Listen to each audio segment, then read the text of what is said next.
Hello, my grandma's on the phone, so I shouldn't be interrupted too much. Hopefully. And I did have a chance to record this earlier today when she was out, but then she decided she should frickin' bring me with her. So I didn't get to. Anyway, Pesterquest Volume 6. What do we got? We have Gamzee, fucking cannons, how do they work? And Vriska, the scourge of the high seas. I do know in Vriska's route there's like flarping and also bad writing. Warnings for Gamzee's obviously gonna have drug usage. Blood, gore, death, parental neglect, drug use. And oh yeah, I forgot how many there were. Cannibalism, animal. Mind control, arachnids and insects in detail. Oh fuck. Gore, death, parental mistreatment, gender and identity discovered, strangulation, dyspraxia, stimming, United States politics, historical, panic attacks, United States politics. Okay, probably just MSP reader recalling something. Fair enough. Well, I guess it's time. Oh, what the fuck was that? No, hold on. I saw something there for a second. Like, space. I don't know. Maybe it was just a glitch. Maybe it was actually a... Okay, it was a glitch no matter what, but maybe it was actually an actual space background, or maybe it was just kind of color glitching. I don't know. With lighting. Anyway, I guess I have to do these in order. Otherwise, I do Vriska first. But, fucking cannons, how do they work? Let's do this. First things first, you deliver Karka into the arms of a giant white crab, which strikes you as totally normal and safe thing to do. You're really beginning to get the hang of this zap situation. For instance, you're now capable of utilizing it without unleashing a lengthy exposition on the values of interpersonal relationships. You can just go. Lucky, too, since when you drop Karkat off at his place, he does not look in the mood for philosophy. More for crawling into bed and sleeping for a week. You don't blame him. Dave and John are nice kids, but they do require a high level of buy-in to talk to. Since you have a memory like a steel friendship trap, you recall that there's another possible bro in the area. What had Karkat called that kid when he lost his shit at the thought of meeting Macaroni? You zapped to Macaroni's house, oh boy. I don't care. I don't care when they get the Gamzee Makara's name right. I'm going to continue calling him Makara for the rest of Pesterquest. I mean Macaroni. I shall call him Macaroni until either I finish Pesterquest or I forget. This time, you aim for the yard and not the broom closet, and find yourself outside a huge sandstone castle at the edge of a dark, sprawling ocean. You'd have said it was abandoned if it weren't for the lights in the windows. Standing at the tide line is some sort of Halloween decoration, a scarecrow made entirely of sticks and hair and a pair of oversized gray pants. Wait, they probably don't even have Halloween here. It's already spooky enough every day. A nocturnal world can't even fuck with night holidays.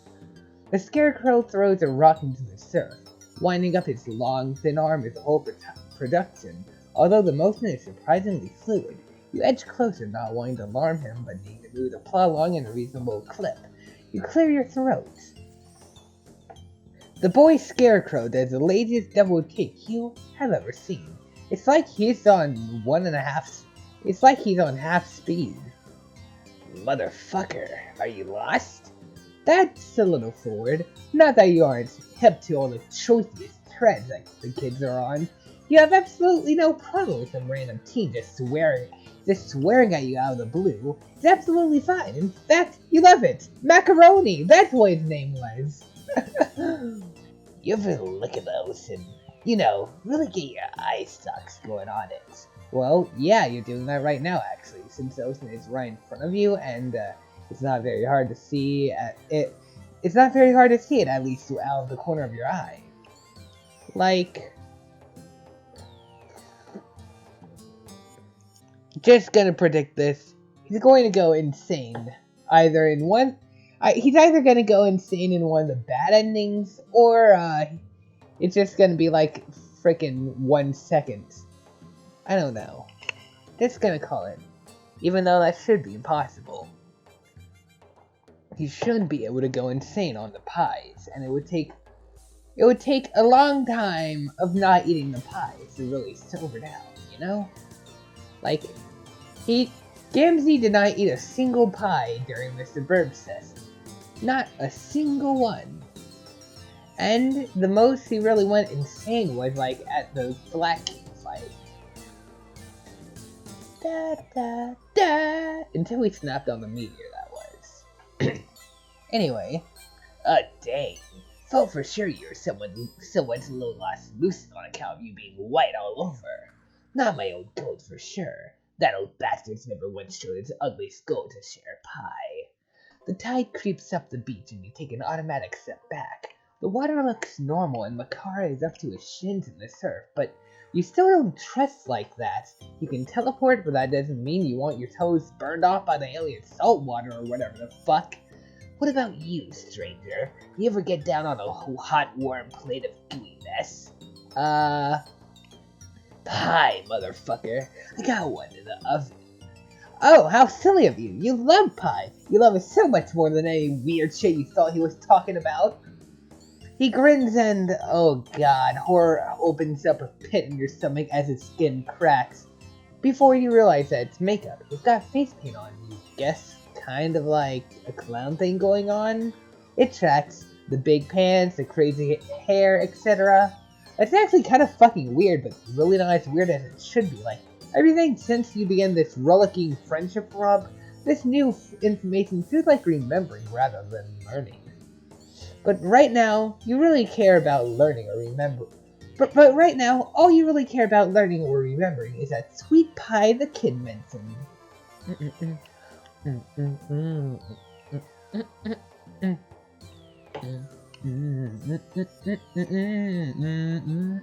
Hell yeah! You got your pen all at where it's supposed to be. In your sack. Gamzee. Come again? Gamzee. Bless you? My name, motherfucker. He looks disappointed in us. I'm sorry. His eyes look a bit more purple there. I don't know. They look just a tiny bit less yellow. A tiny bit more red. You fucking... That's not how Gamzee should work. Who made this? I mean, I could easily be... Okay, the person who wrote the prologue, Rosw, and Carcat wrote Gamzee. They also wrote Nepeta. They wrote a lot of things. What else did... Ooh, Andrew Hussey drew the art for the prologue, huh? At least the prologue art. What else did Andrew Hussey do? I don't see Andrew Hussey's. Andrew D. Kohai did programming on volume 12. Andrew Hussey was also an executive producer. Alright. Andrew Hussey didn't really do too much, but that's fair enough. I can kind of understand. He worked on Homestuck for 7 years, and then 3 years later made a whole epilogue to it.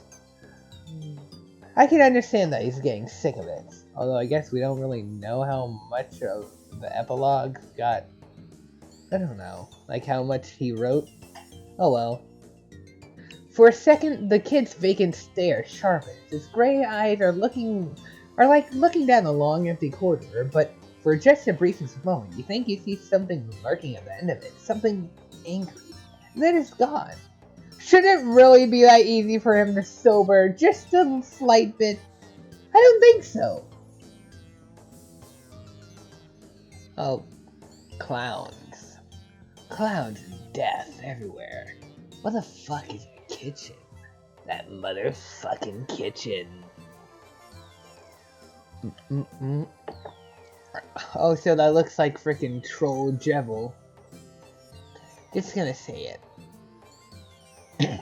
Gamzee brings you inside his hive, which is lopsided and shakes when the wind blows. Whoever designed it definitely got their architecture degree online. It also smells a lot like weed. You take a step into the living room. Honk! Oh, Jesus Christ, there are like 40 little honk horns strewn around on the floor, in a pattern that makes it absolutely inevitable that you will step on most of them on the way to the couch. You give up after a few seconds of careful hopping, and just honk your way across the room. It's a goose party up in here. Honk! Oh yeah, brother, make that music. Sometimes it all just gets too much of a pain, you know what I'm saying? Gamzee sticks his head around the door to what you assume must be the kitchen. He's got flour on his nose. I can't tell if that is that blood on the knives? I hope not. You thought he said the pie was already in the oven. What's he using flour for? The music builds up, don't it? It's like a miracle. Like a little ball of snot was all cut up in your suck spacers. You actually have no idea what he's talking about, and you're pretty sure that's not your fault. A bunch of clattering and banging interrupts your thoughts. Dear God, what is he doing in here? How hard is he baking? Then you realize it isn't coming from the kitchen. It's coming from a different door. A closet door. What even is that? Oh fuck.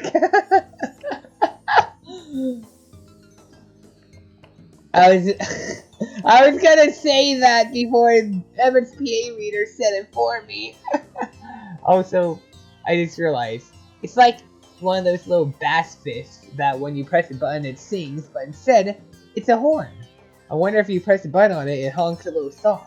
Like, hold on. I think I want that open later. Cyanide and happiness. Delivery? Yeah, that one. Like, just... Come on. There. Like, you press a little button on the back and it plays this tune. Give it a second. Do it.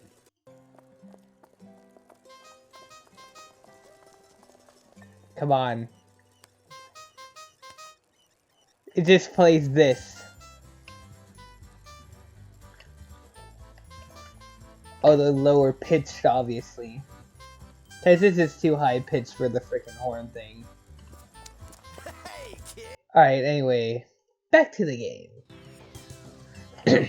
Oh, fuck, it's you and Carcat. You must have time traveled without even meaning to when you zapped here. Damn it, you thought you were getting the hang of this. But how do you respond to this absolutely unforeseen turn of events? We probably should not open the door.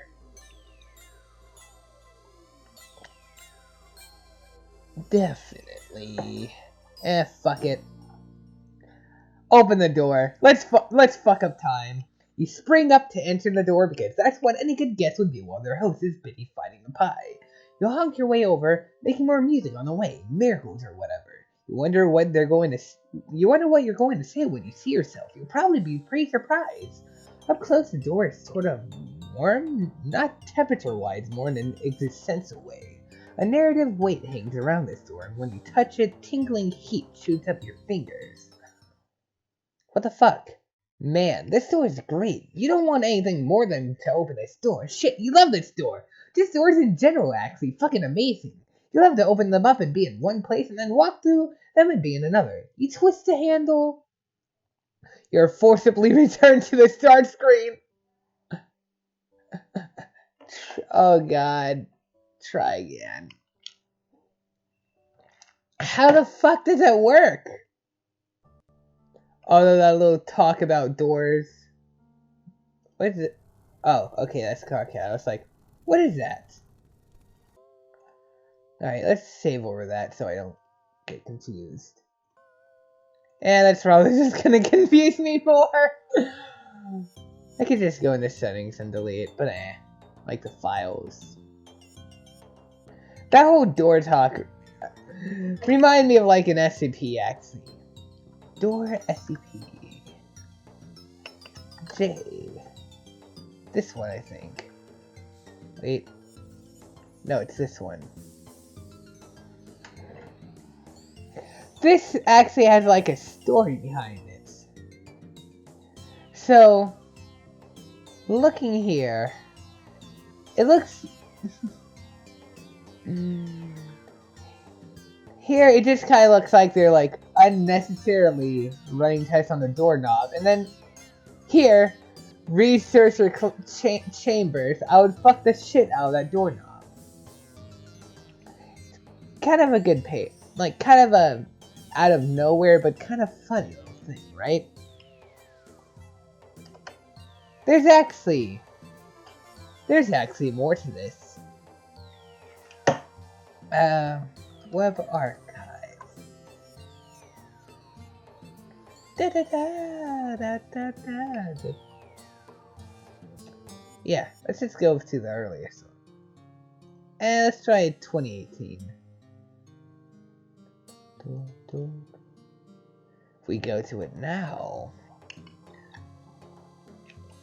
might have been earlier. I don't know. Oh, see. Come on, load. Come on.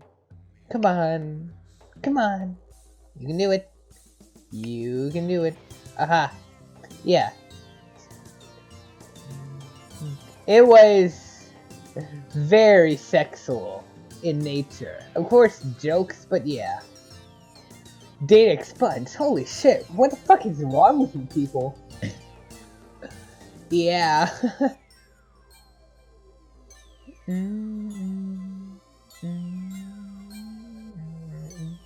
Fucking doorknob. But then, some like social justice people thought that it would be a good idea to make this safe for work. Yeah. SCP-714-J is notoriously scandalous and has been the cause of no fewer than 73 recorded instances of breakups between members of Foundation staff thus far. Oh my god. Alright, let's just continue. Just thought that was interesting. Anyway, I guess we'll have to let Gamma open the door. Although, I don't see why that would happen. Retcon things interacting with each other. That shouldn't really fuck things up, you know? For example, the whole John interacting with John in both Homestuck and the Homestuck epilogues.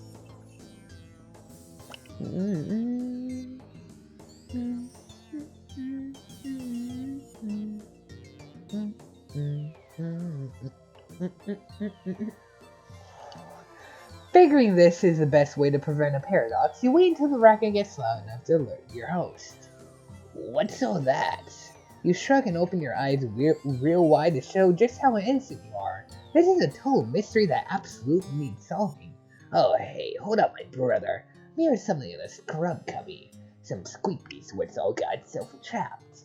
The noise in the closet breaks off just as Gamzee throws open the door. Yep, same place as before. Other you and Karkat must be shouting at each other back in his hive. Well, he'll be doing most of the shouting. It really is a mess in there. Shit. Damn, little monsters skittered off. Yeah, weird. You have no idea where they went, and you're totally sure it was not a friend of his who flipped out at the sheer sound of his voice. That would be ridiculous. Oh, no doubt. You're glad you agreed about that. Oh, and speaking of which, you mentioned that you have a friend in common. Karkat, Small, Shouty? Gamzee cracks into such a wide grin, you're surprised his face doesn't turn inside out. Yeah, that there's my best fucking friend. As close as two wrigglers would slither out the mother grub's frumpy ass together. We get our rap on. Rap? Like Axel rap? Karkat doesn't really strike you as a rapping type. Not so much as you notice, but I know he's got that music inside him somewhere. all wrapped up under his skin, just waiting for a real motherfucking brother to rip it out. Aw, that's incredibly romantic, but also absolutely the creepiest shit you have ever heard. Ah, hell yes. An ungodly amount of steam issues from the kitchen like someone baking in a cartoon. Whatever it is smells amazing, sugary with just a hint of sharpness to it. Did Gamzee ever say what kind of pie he's making? Miracle pie, sister. Miracle pie. Look at that face. I honestly do not know what to think about Gamzee, you know? Like, Gamzee is just kind of all over the place. Pre-suburb, he was relatively nice, although kind of a bit sexist when you really look into what he's saying. But he's still pretty nice overall. He just wants to make his friends happy. Then, after going sober in the frickin' on the Meteor, he kind of became a one-dimensional villain, although really intimidating though. He only really killed like 3 people though. 2? I don't know. Yeah, I only remember him actually killing 2. Then, that's about it.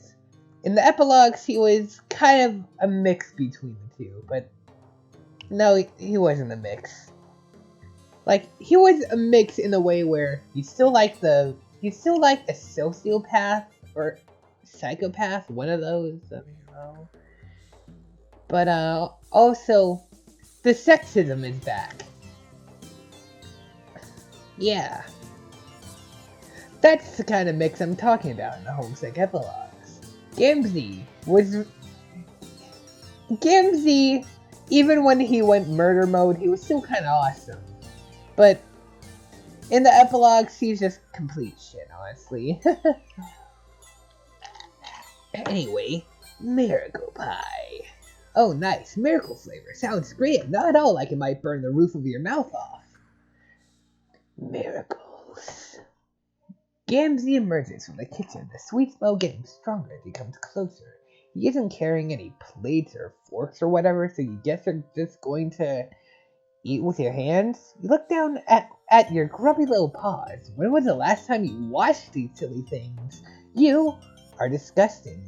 But then you get a look at the pie and realize that germs are really going to be the least of your worries. It's thick and gelatinous and green. Neon green.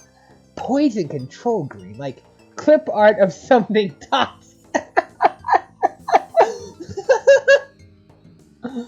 You are absolutely sure that whatever that pie is made of, humans are not meant to eat it. Probably not trolls either. Gamzee sits down next to you, stretching out his long, skinny legs onto the coffee table, knocking over a stack of comics and a couple empty Faker bottles. Yikes. This does not make you feel any better about his ability to make good nutritional choices. Yes, Gamzee, as politely as you are able, what kind of pie it is. Oh, dang, brother. A Nutrimercenary never gives away its secret ingredients. All you need to know is this is the good shit. You want to see the miracles the way I see them? You want to see the miracles the way I see them. I know you do. I can hear it in your voice. I can see it in your seed stalks. This is the shit that is gonna put you all the way up over the top. Gamzee gives you that one look. You know the one. When your friend tells you that they got some deliriously dank shit that they're just aching to share with you, that's a real thing that happens. It is absolutely drugs. This is a drug pie. We should resist!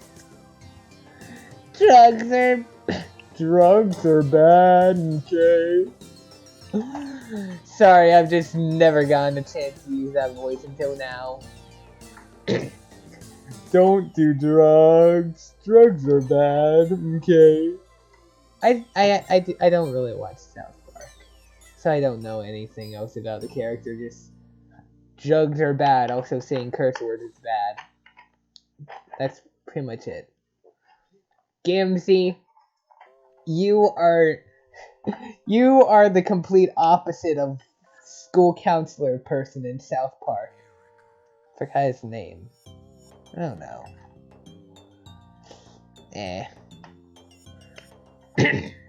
Anyway, dare to resist drugs and alcohol. You take a deep breath and prepare to stand up to peer pressure. You tell Gamsy that you think you'll pass on the pie. Whoa, for real? Nobody's ever turned down a bite before. Really? How many people has he offered it to? Gamsy grins. Well, motherfucker, you got me there. No fear, brother, no fear. Gotta be able to do it what you're feeling. No way I'm about to heart to brother's flow when it comes to all their personal preferences or whatever. Oh, thank God. He isn't going to think you're uncool for not doing his drug pie. Can't exactly recall where you picked up the idea that Alternian drugs are not a good idea, but you're pretty sure it's right. Maybe just a good general rule of thumb. Avoid alien-controlled substances, or possibly all alien substances. Maybe it would be bad for you, even if it wasn't a drug pie. Your internal anatomy is still a mystery to you. Actually, Gamsy is taking this so well that you feel emboldened to go further. Push a little harder. Man, you're really getting brazen with this after school special shit. You suggest to Gamsy that just maybe he shouldn't eat the pie either. He raises both eyebrows and gives you a slow blink, looking from the pie to you and back again. He looks absolutely flabbergasted at the idea. Hasn't anybody ever mentioned to him that he should be careful what he eats? Not even Karkat? Karkat absolutely seems like the kind of guy to want to micromanage his friends' lives. Might have said a thing or two. Once or maybe 2 times. Does Gamsy ever think about following his good friend's advice? Yeah, he's gonna somehow go insane from this. Oh boy, that's not something that should happen! Gamsy freezes with one long-fingered hand, reaching for the pie. You can practically see the gears turning in his head. You catch another flicker of that flat, effectless menace behind his eyes. Then he splits into another big sloppy grin. Fuck it. Gamsy rises. That's not how it works! Oh, so he has a fucking tiny head. Like, little diagonal. Well, not diagonal, but like, frickin'. I don't know. Like, reminds me of that mask from Crash Bandicoot.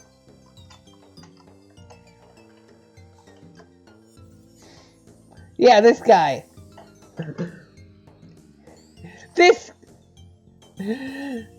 Fuck, wrong thing.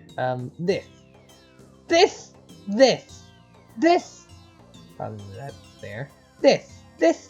They look the same. Like, practically identical. In fact, that's gonna be the thumbnail. Gamsy wearing that mask. Unless I forget.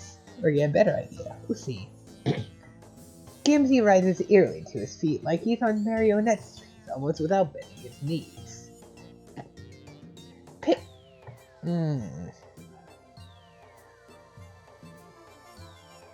Didn't he, like... I thought he actually did do that. It's not... I swear he was moving before. Head in his head. You catch another flicker of that flat, effectless menace behind his eyes. Then he splits into another big sloppy grin. Fuck it. Oh, okay. Fuck, I'm dumb. I'm very dumb. Gamsy rises eerily to his feet like he's on marionette strings, almost without bending his knees. Picking up the pie, he shovels across the rumpus block and opens the window. He makes and holds eye contact as he throws the pie out of the window. Okay, well that's one way to get rid of it, but what about the pie plate? More where that came from. Anything I want, I just enter it into the computer and it appears outside the hive a couple hours later. Fucking miracles, man. Or maybe just same-day delivery? Is there a true Amazon? Don't explain his miracles. That's the last thing Gamsy wants. Gamsy lets out a creaky laugh. Okay, that's too creaky. It makes you a little nervous and you can't quite pinpoint why.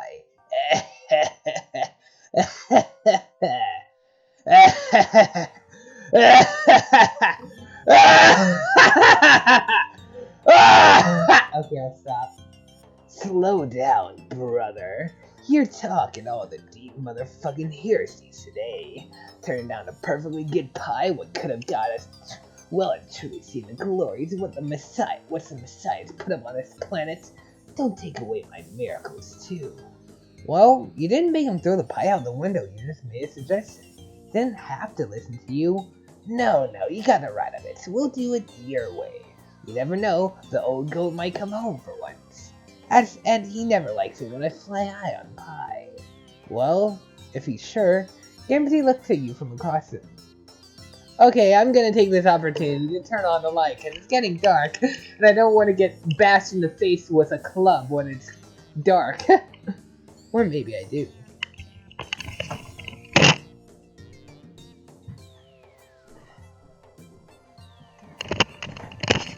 That is the second time I've done that without pausing.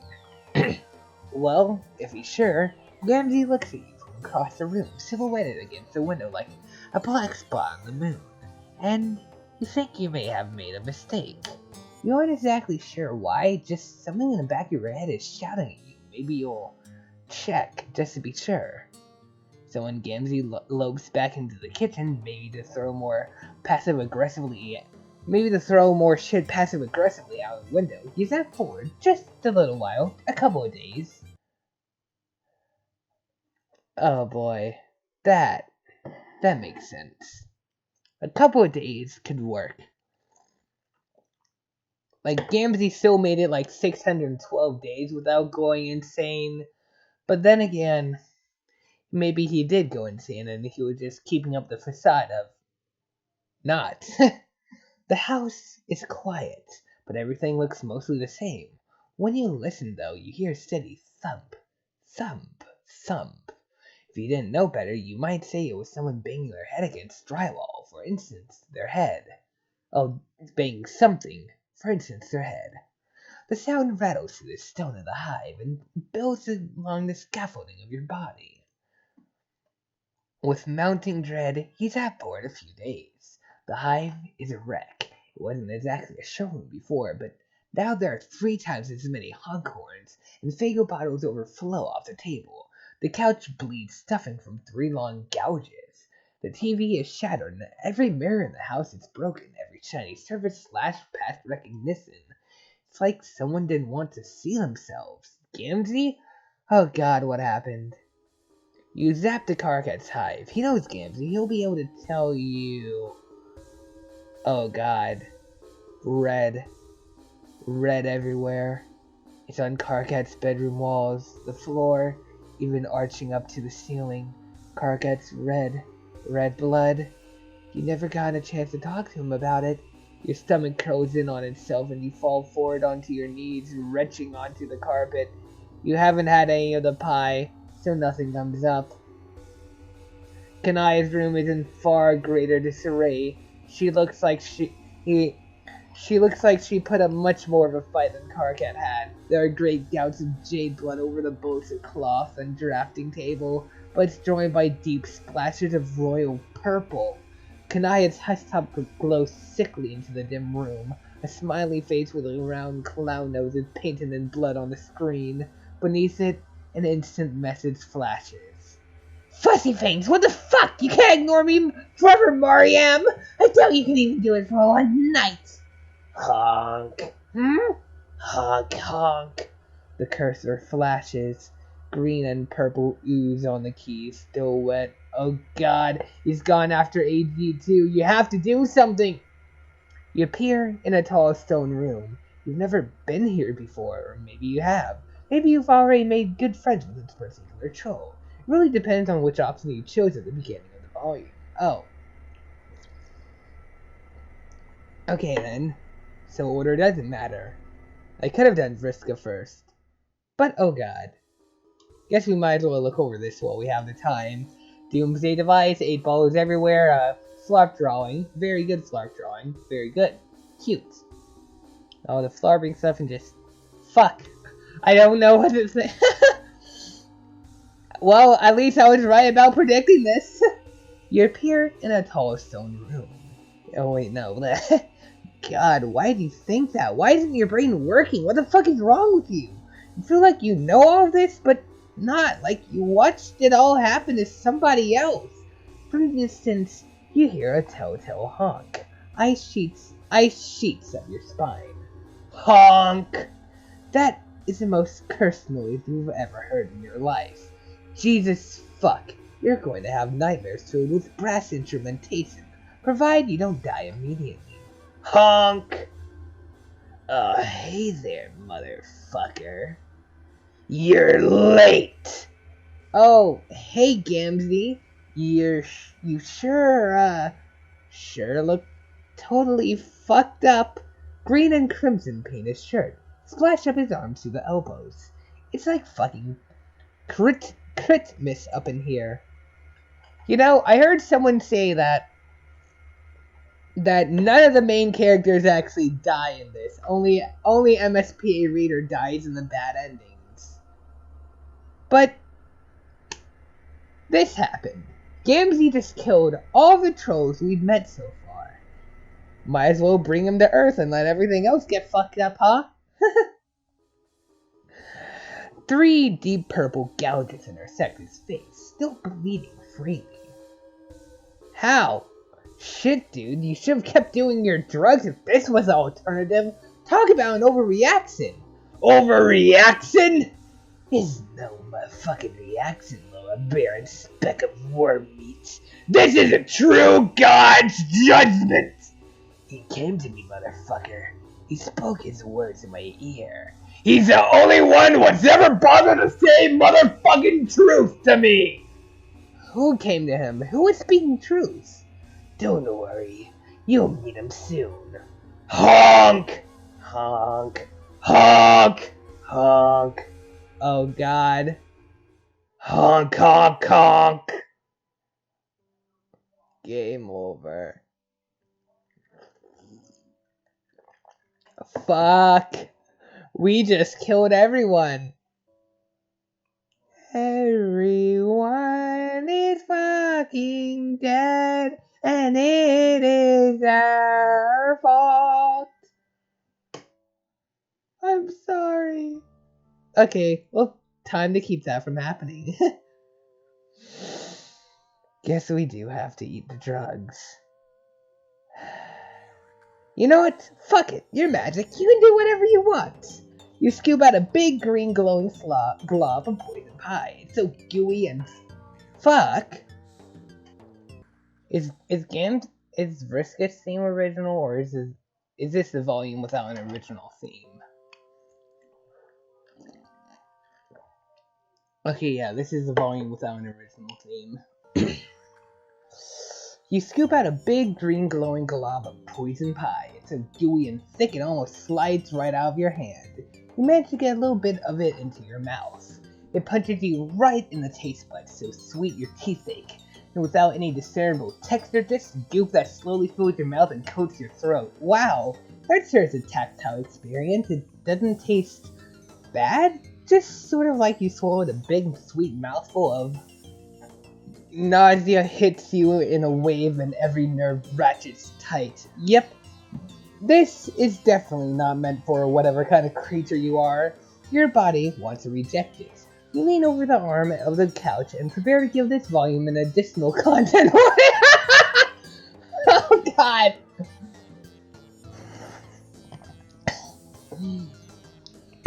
Why is it always the fourth wall jokes that make me laugh so much?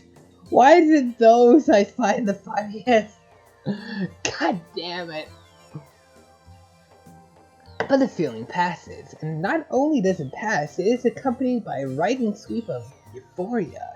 It shivered up from your stomach and into your brainstem. You let out an unintentional sigh of happiness and settle back down onto the couch. Wow, you feel so great right now. Holy shit, drugs are awesome. You want to do them all the time. No wonder Gamzee was so intent on getting this pie finished. If you were him and you knew the secret to the wonders of the universe, you wouldn't eat anything else, ever. A long finger taps you on the shoulder. More, motherfucker. He offers you the pie plate, and you eagerly dig your fingers in. It's getting all over the couch and your face, but you don't care. You just want more of that perfect, contented feeling. Gamzee watches you with dreamy approval. Somehow, the two of you end up in the supply closet. You aren't really sure why. It just felt like a good idea to go in there, possibly to investigate whatever it was that was making a bunch of silly noise just a few minutes ago. You just wanted an excuse to use this background. Oh, you know what it was? It was you and Carcat. You guys came to visit Gamzee one time, but Carcat was out. You try harder next time. Good try, motherfucker. You're not pulling my stem that easy. My nubby little brother hasn't been anywhere near my motherfucking hive. I've tried to get him over here again and again, you know? But he's all got this hate on for face-to-face hangouts. Not like you. You got your motherfucking pan blown right the fuck open. You're like me, my sister. You're wide open to the motherfucking miracles. You tell Gamzee that he's totally right. You're so ready and open to whatever miracle comes along. But no, seriously, if you want to, the two of you could go visit Carcat right now. He's probably sleeping off his trip to an alien planet, but you could wait. Or just zap forward in time a little bit. That's a thing you can do. Oh, for real? Why didn't you say so then, motherfucker? Zap us on out of here. Sure, right away. Anything you want, best friend. Gamzee gives you another of those wide, messy grins. Like, you can't contain his joy at the thought of being someone's best friend. You totally sympathize. Can't actually remember how to use your magic powers right now. You think it's possible you're a little too high. You don't even remember how you came to be lying on this filthy closet floor and looking up at the filthy closet ceiling. Shouldn't you try to keep the place with your cleaning supplies a little, cleaner? No worries, my brother. There isn't any rush. I got my certainty on that one day we're all gonna get together in one big horn pile. My boy Carcat, T-Dog, Equius, and that cerulean bitch what's always mad as hell. Everybody. You don't actually know Vriska's name. He mentions Equius by name, so it can't be because she hasn't been seen yet or whatever, right? But and then the T-Dog is just a nickname for Tavros. Who's next volume? Equius. Perfect. Everybody, we'll all climb up to the clouds together. You don't know who some of these people are, but that's okay. You're confident that they'd all make amazing friends. And you can't wait to climb up into the sky with them. What do you do once you get up there? We ride a dark carnival all the way to paradise, my brother. The dark carnival, that sounds familiar somehow. You feel like you've heard of it before. Oh, I should hope so, motherfucker. Anybody what's got any kind of head for religious dogma at all heard of this shit. I knew you were a real one. Oh yeah, for sure. You are the realest, but imagine you weren't as real as you could be. What would you tell some dumb asshole who had no idea what Gamzee was talking about? The Dark Carnival is where the path leads to my brother. Back in the old days when the righteous got their blood poured out when their time came, all that purple painting the ringmaster's circle. But nowadays, it's more of a metaphor and shit. When a motherfucker dies, his soul is all ruptured up from his corpse, right? And that soul's got to all up and go somewhere, don't it? It's not about to just float around untethered. So it rides on up to the carnival, where it gets all right and properly judged. To see whether it's been a good bitch or naughty motherfucker. Anyway, that's how the miracles work. Right. God, it sounds amazing. You really hope Gamzee gets there one day. Something jagged slams up against the haze of drug contentment.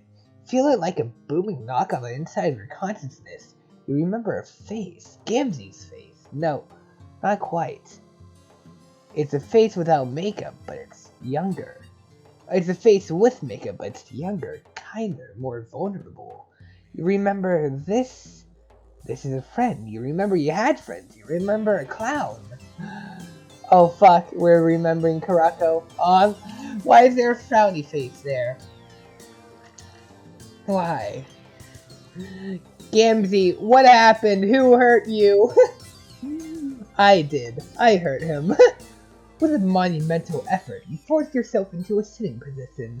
Gamzee is still splayed out on the floor, totally gone. You had to figure this out. For a split second, you had it. You shake your head, trying to clear it. You stagger up. Gamzee makes a sleepy noise and rolls onto his side. You stagger back into the living room, filling your way across the wall until you find an abolition trap.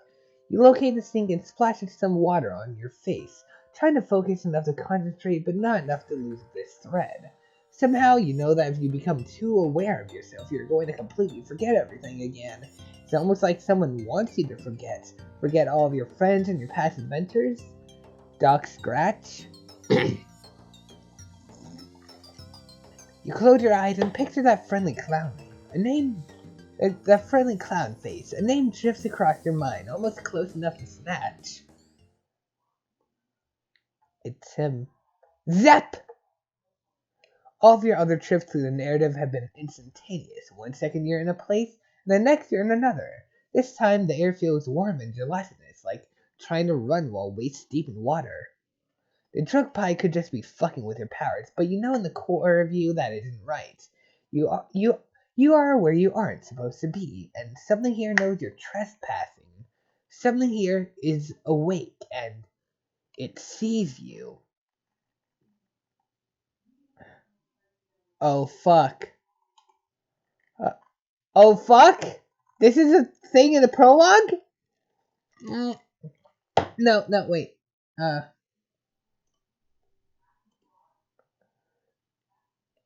No, okay, I don't think I'll actually go through the prologue.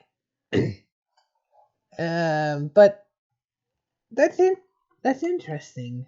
Your body goes through a series of shivers, not unlike when you first tasted the pie. Some distant layer of you knows that whatever you're experiencing is wrong and not meant to be seen by anyone, as if somehow you've gotten a glimpse into the subatomic level. Your vision stretches out in a long, empty corridor, and at the other end is a... What is that? No. What is that? They were like almost doing a T-pose, but what?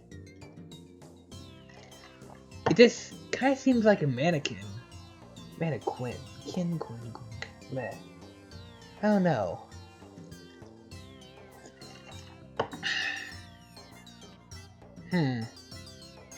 You slingshot back to Gamzee's hive, hitting the floor with what feels like every inch of your body. God, how can you fall on your ass and your head at the same time? How is that legal? Even worse, you appear to have sobered up much faster than you have any right to. The high has broken like a fever, and you are sweating through your trendy collared shirt. You turn. Gamzee has somehow moved himself to the couch while you were doing whatever it was, trying to throw yourself into part of the narrative you don't have permissions to see. You look significantly less stoned than before, too. Where do you go at, motherfucker? Oh, you just tried to pop in to visit someone you thought you remember from your past, and it went wrong. Somehow you're just getting the image of a T-posing figure, which is absolutely absurd. Damn, that's a deep nonsense right there. Some righteous fucking noise. Yeah, you guess so. Probably just the drugs, though. Gamzee looks at you through slitted, hazy eyes, and you realize that trying to explain anything to him when he's in this state isn't going to do any good. Just a fever dream.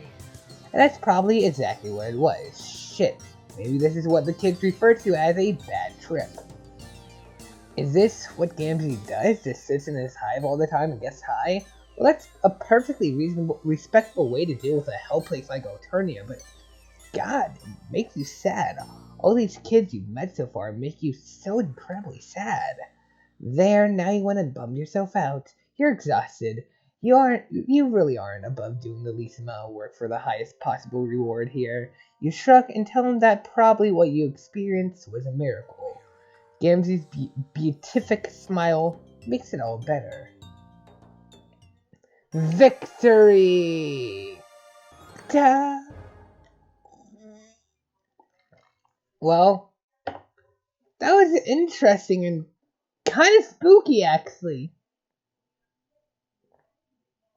Like, what happened?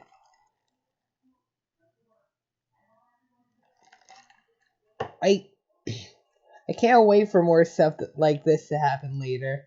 In fact, it might even happen in the second half of this. Vriska. But first, the achievements. Miracle Worker. He got really high with Gamzee. Maybe a little too high? Alright. Well, that was the first half. 50 minutes. Time for the Scourge of the High Seas. I have gotten spoiled on a few things on this, like the Flarping name select, nothing about the actual Flarping. Trans Vriska, Vriska did nothing wrong, and there's one more thing, but I actually don't remember what it was, which is good. If I continue to not try to remember what that thing was, then I won't have been, then I effectively will not have been spoiled on it, right? Alright, but I do know there's like some Easter eggs relating to the Flarping thing, and I think I'll probably go to the wiki page for this volume of Pesterquest to like find all the secrets.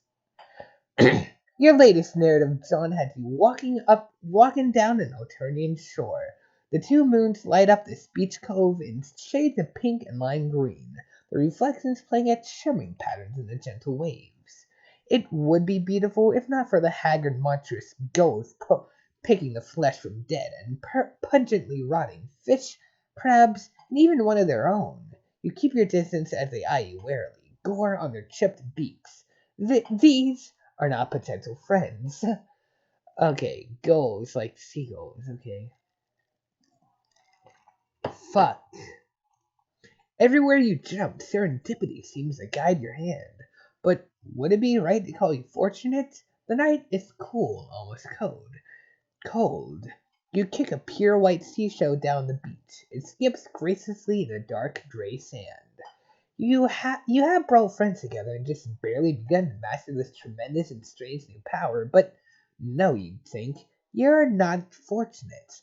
As you walk alone down the sand that's still radiating, stored up heat from the searing day, you feel a pang. Something is missing. You know you've felt this way before, but you can't place when.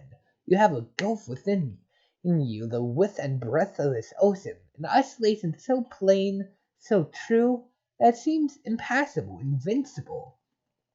You step on a weird bug and you don't even care. Yes, you are filled with a sudden, almost comforting conviction.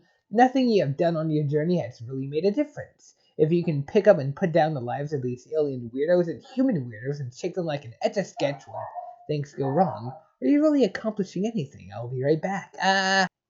I'm back. Are you really accomplishing anything? Why are you asking me? Well, I guess I'm you, but I don't know. The MSP reader has kind of a weird existence. They're like kind of a stand-in for the person playing the game, but also at the same time their own being. They're kind of like usually stands in for the characters are really just that, stands in for the characters. They don't really have any other purpose. But MSP reader, while they are a stand-in for like the player or whatever, they are also their own character, you know? It's interesting. Like, they're a character, but not a character at the same time. I'm just starting to repeat myself.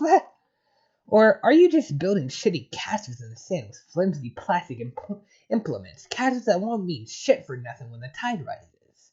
You decide. You are a creature of solitude. You are a rock. You are an island. From now on, you walk alone.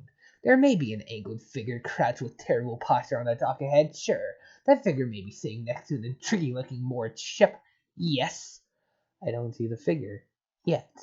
But surely one glimpse of a potential life to meddle in won't immediately make you fall off the wagon back to a life of itinerant friendship, right? Oh, sweet, a new friend. God damn it. You amble over to the girl hunched on the dog like the stupid Sembo French slut you are. What does Sembo mean? I've seen that. Okay, Sembo meaning. What is Sembo?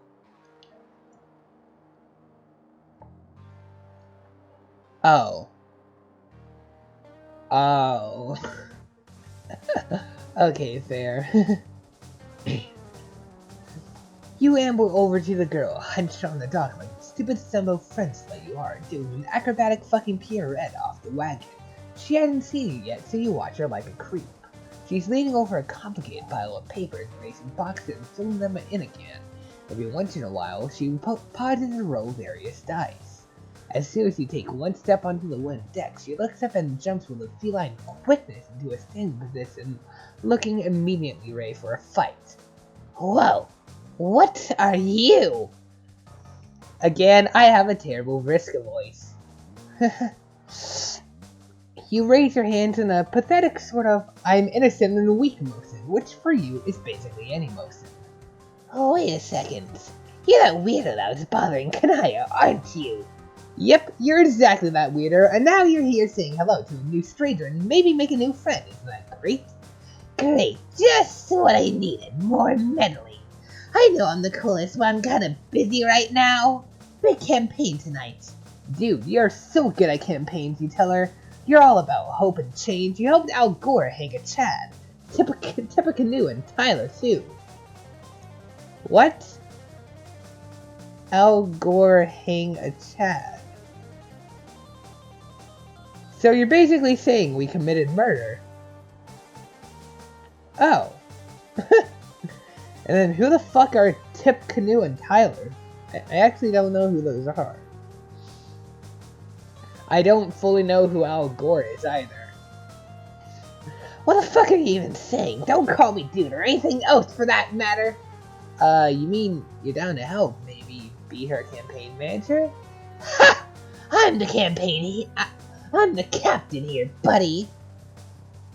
I'm the captain now. Look at me. I am the captain now.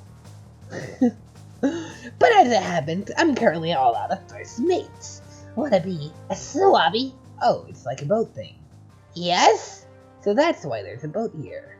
Boat there. What are all the papers on the ground for? The campaign, dumbass! They're the character sheet for me, the greatest pedagogue seagraft ever to sail the 8 seas! One of our friends was raised in a cave, and she still knows what FLARP is. Well, you can zap over to the cave and ask her then. The look of indifference is immediately replaced with a tilt of the head, as though your threat to leave caught her attention. Ew, not unless you want to smell like cat piss for weeks and get high off secondhand nip. Well, we're going to be doing that. 3 volumes from now. I feel like Aradia is gonna be like the hardest one to make friends with, considering how she was like all preparing for this frickin' suburb stuff, just completely following the spirits, and then just out of nowhere, game's cancelled. Oh no.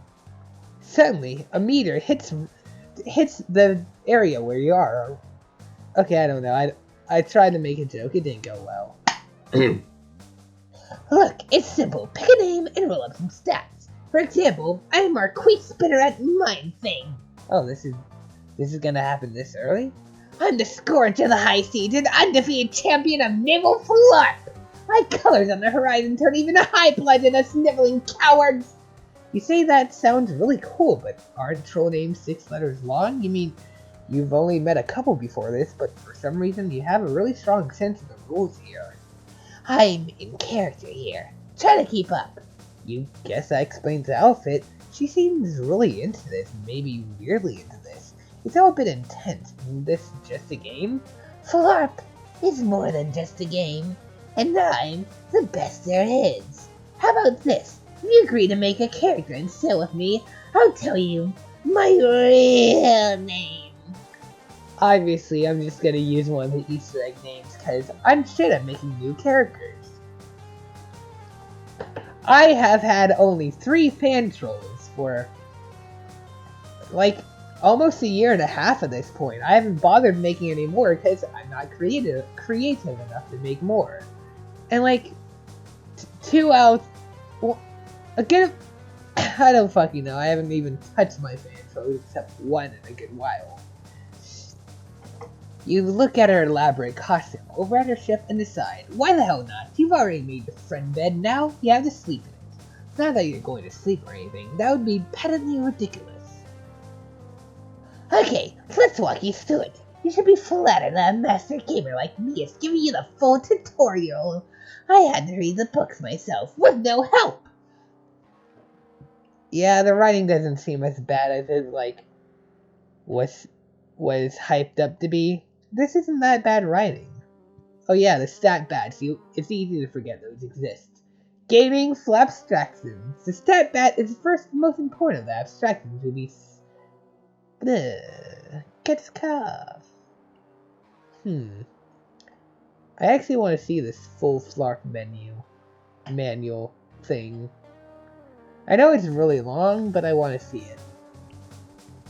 Actually, I think there's like a point in Hive Swap I could have actually read the manual, but I actually at least read a little of the manual, but I think I actually missed doing that. Okay, hold on. I know, no, stop. Okay, just to make sure I don't make that mistake again. Okay, options. Okay, let me see if I actually have a save of anywhere near Zefros.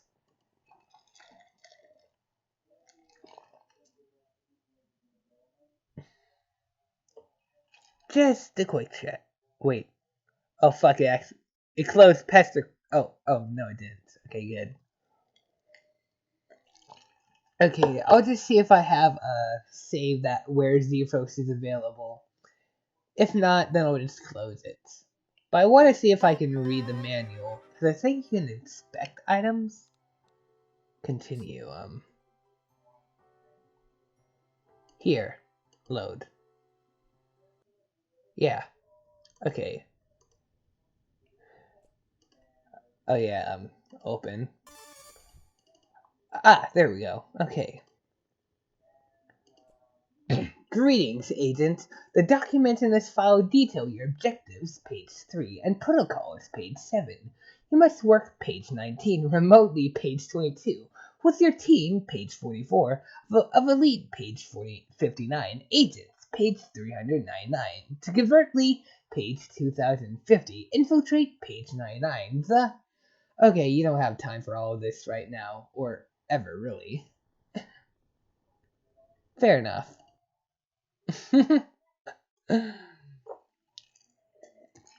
Oh yeah, I want to turn... frick. I want to turn the music back on. Keep missing the options thing.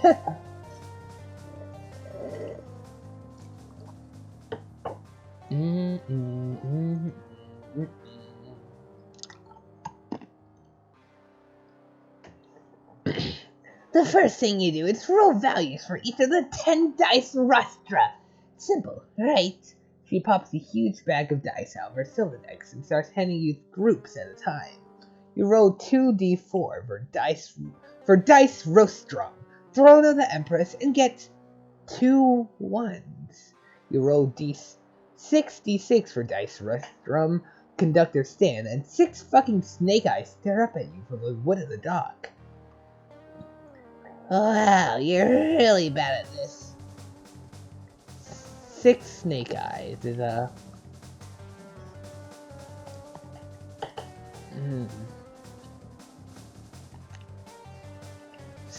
Snake eyes, I don't actually know what that is, but I assume it's like 2? Oh. I thought it would be like 2, not 1. Alright. But 6? 6, Snake Eye? Okay then. Take the insult lying down.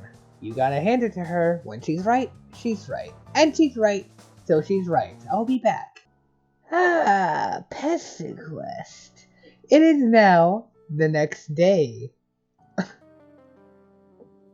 Alright, can I just...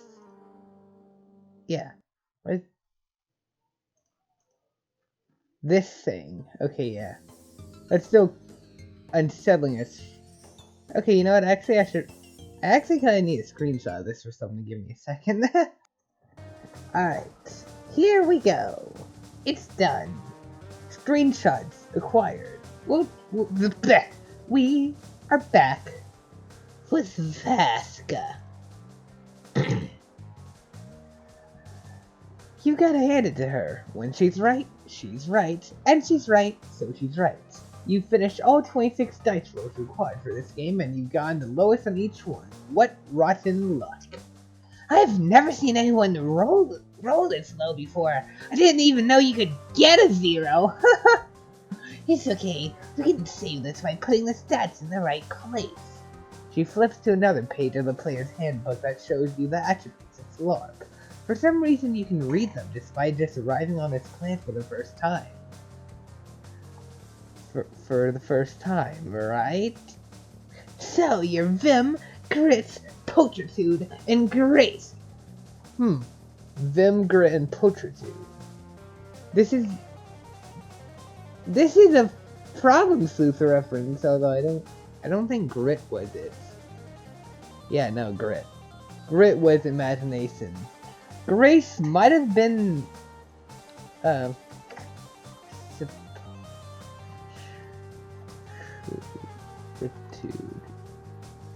yeah, I misspelled that. But yeah. They get like an extra bar, right? For that has Grace. Oh no, it's ink. Okay. Not Grace.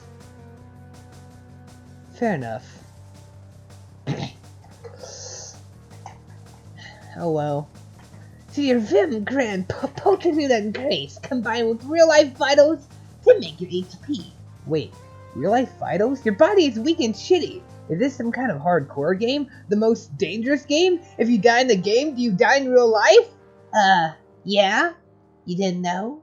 The sheer combined shock of what you don't know could kill an elephant quicker than Thomas Edison trying to discredit an immigrant. You get to roll again when you level up, so you won't be so pathetic forever. I mean, if you survive. But with a scourge like me at your side, you're an easy street. I'm jealous of you, really. You gulp and nod. Okay, let's finish this. The Marquise grins. Her lipstick smears a bit where her fangs jut out. You'd think that's just how it is for trolls wearing lipsticks, but Kanaya's was perfect. She pulls an 8-ball out of her pocket and smashes it, suddenly and violently on the dot. You jump at the noise. She looks at you pitifully, and then decides not to make fun of you. Out of the wrecked plastic sophistic spear, a gross fucking grubby worm appears. It's like the size of a wiener dog. In its wriggling, you see that it's pulsating. Covered in the blue-tinted family recreation water once inside an 8-ball, the grub's swollen ovipositor glistens. It extends to deposit a massive brood of eggs, each glowing in the center with a slowly pulsating LED light. This is so fucking gross. You look away and drive heave a bit, leaning off the dock. So far, this game sucks ass. Jeeg! Don't tell me you've never seen a Game Grub before. Game Grub! I could just use the Game Bro lyrics, but that wouldn't do this justice, and I'm shit at coming up with new lyrics. I'm shit at songwriting. Yes, I tried once before. For a shitty Roblox game. It did not go well. Why would it? You tell her you have never seen a Game Grub before. Also, maybe she should give a content warning before she makes you watch a thing that involves a glistening ovipositor. Does it have a content warning for that? Doesn't seem like it. Panic attacks is a frickin'... Okay. I didn't realize panic attacks was a warning. Fair enough.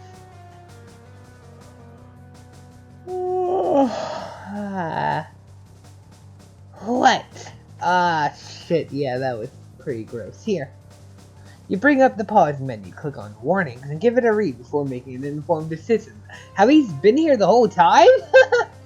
Vriska taps her foot impatiently while you fuck around in the game, client. For some reason, seeing a full list of content warnings isn't easing your anxiety about what's ahead. In fact, it reminds you of something that once made you really angry. In fact, you're especially worried about the gore and death tags. Maybe you should just peace out of this. There's basically no harm whatsoever in you eating out of this one, and it might save you a drowning. It might save you a drowning for good measure. Not that flirtation with dangerous ends is exactly rare for you. Oh my. Is this gonna be like the Lankway route? If we play Flarp with Vriska, it's gonna be her true route, and if we peace out, it's gonna be like frickin' valid. I'm curious. You know what? You're not filling up to tabletop gaming today. You close your eyes and feel yourself sink into another narrative. Wait! You're lost. Oh. Well, fuck. There's like a smear on my screen that goes directly over her eye patch. But yeah, we made her upset. Also, is that interesting.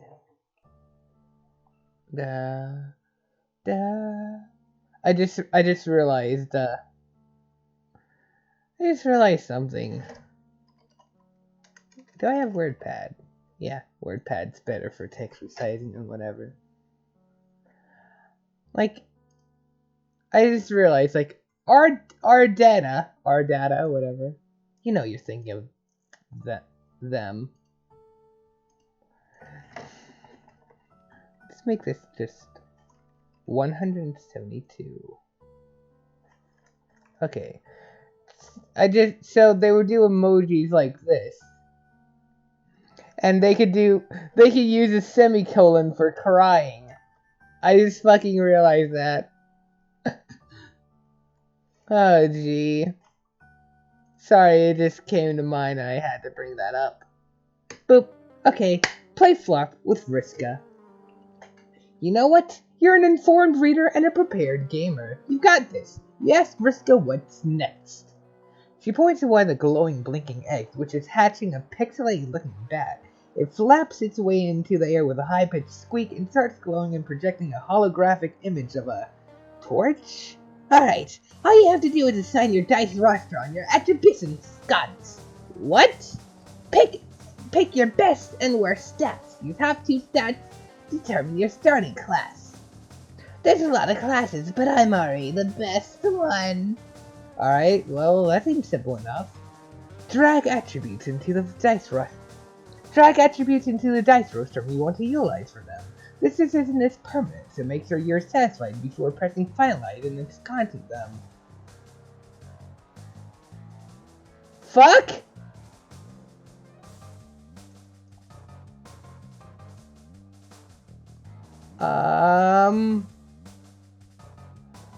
What? Okay, let's think. Vim, your vigor, primary component of HP. High Vim makes you more durable, while low Vim makes you more dangerous when you're vulnerable. Can I just drag these into wherever? Oh. Really? Oh god. I have no idea what I'm doing. Rascality, your ability to get away with mischief. Rascality is your compliance matrix defense. I have to look this up. Vriska Pesterquest Wiki. Oh, also Vriska Pesterquest Trans. Good. Volume 6. There we go. Okay, Scourge of the High Seas. Um. Okay. Alright, so I don't think it actually matters. Ooh. Ooh? Huh. Okay. Oh. Oh, I see. Toblerone wishes.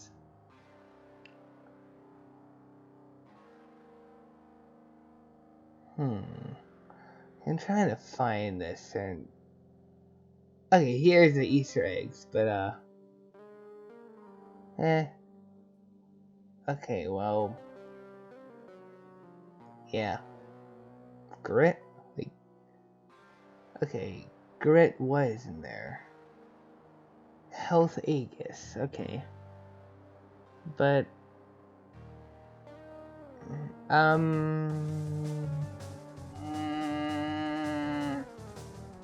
Giant Vegas. Okay. I'm just gonna assume this doesn't matter, so I can do random. Random. Oh! Oh! It actually has freaking classes! So like, if I were to do the same thing, Unstoppable Prank Master, do it again.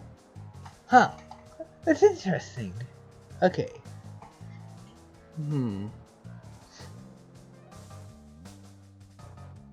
Okay. Anyway, let's continue. Yeah, I don't think it matters except probably the class name, you know? Dexterity, the measure of your finesse, paired with GRA, paired with Grace for intricate tasks. Pulchritude, your suaveness and hard-bowed credential, important for any action that requires charm or charisma.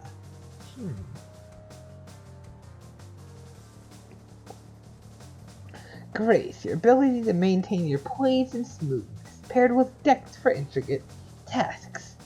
Imagination, your inventiveness, highly useful for all classes when clouding. I think that might actually be one of these.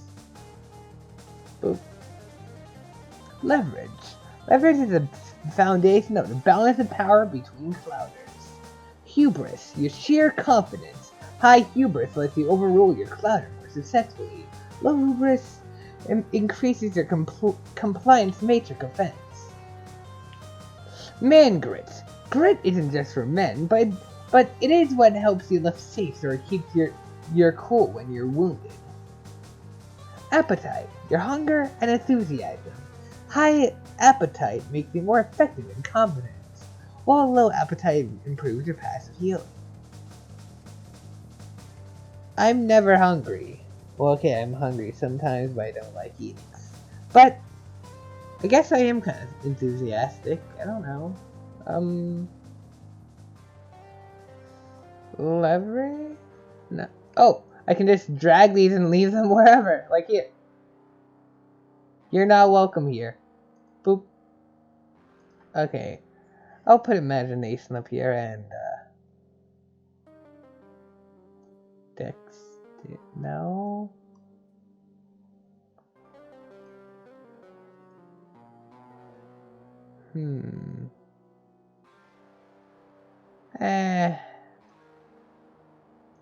Then I'll just kind of put these in here, whatever. I'm Pluck Brigader. Wait. What if I put them in the opposite order? Still thing. I know there's like... Wait, No, I want to see Boy Skylark. Boy Skylark. I saw Equine. Pepsterchum. Piss Icarus. Okay, fine, I'll brute force it. Unstoppable Prankmaster. Pepsterchum. Real Humdinger. Bristling Bond, fuck it. Frontline Vanguard. Cast Iron Skillets. I'm gonna make myself the Boy Skylark. and you cannot stop me. Pluck. If I. Okay. I will be the boy Skylark, and you cannot stop me. Comedy son of a bitch. Divine Urchin. Scrappy Doer. Gabadoo Ragamuggit. Fuck. Da da da da da da da da da da da. Come on, I want to see Boy Skylark. Like, what combination is Boy Skylark? Come on. Fluxer's fellow. I'm spending way too much time here. But I will find the freaking... Imagination obviously has to be part of it.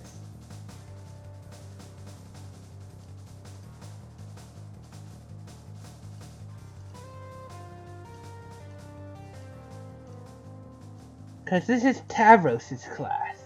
Aha! It is appetite and imagination. I guess that makes sense, because Tavros was pretty enthusiastic. And he had a lot of imagination. He was enthusiastic until the accident. I wonder if the accident did happen yet. I don't know. Anyway, it probably did. I'll just put these in without caring. And then we can finally continue. How does that sound? Fuck! What? What? Why did everything go back? How dare you? How dare you put everything back? And finalize. Your two highest attributes are whatever what that was. What was it? Appetite. Your two highest attributes are Stat 1 and Stat 2. Your starting class will be no class. You know what? Fuck it. Let's go with this. Look, I appreciate you trying to break the game, but you're really to me.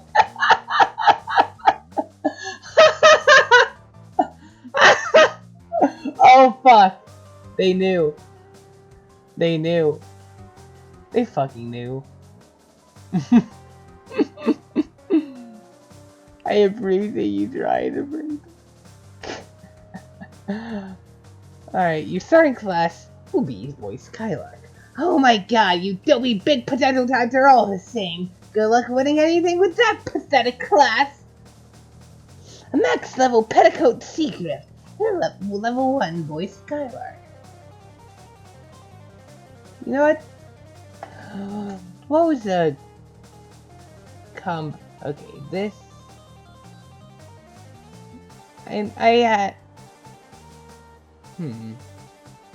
no, that's not it.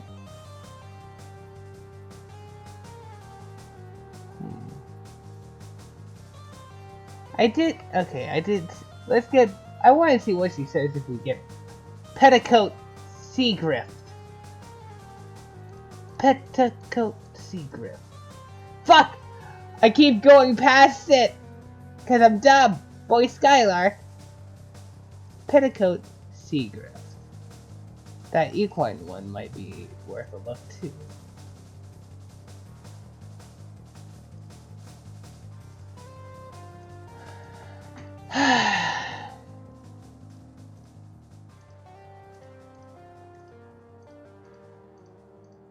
If I get equine again, I'm doing it.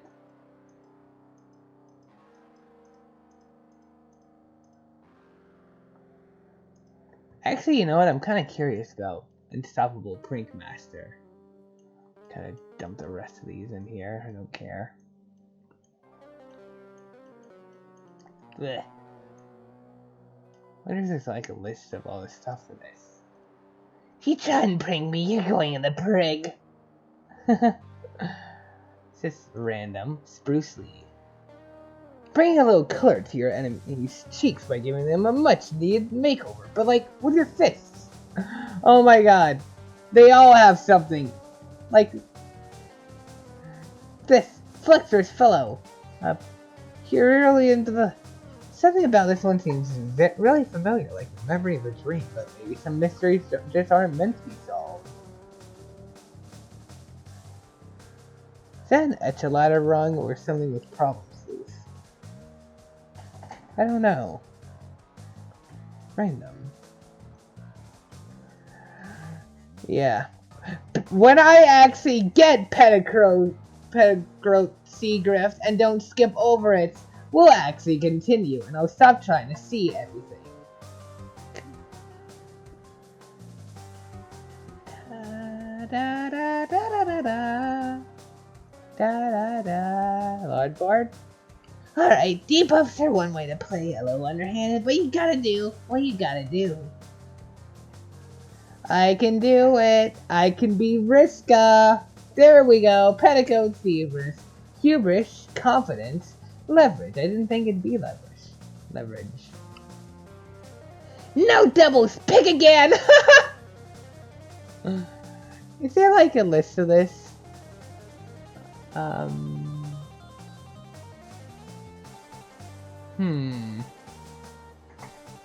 Trying to...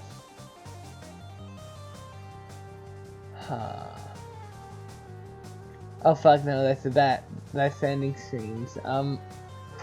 Pesterquest flopping classes. Oh! Classes.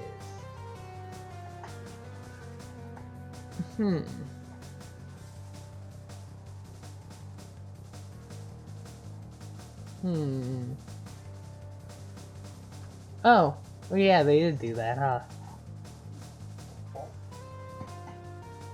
Oh.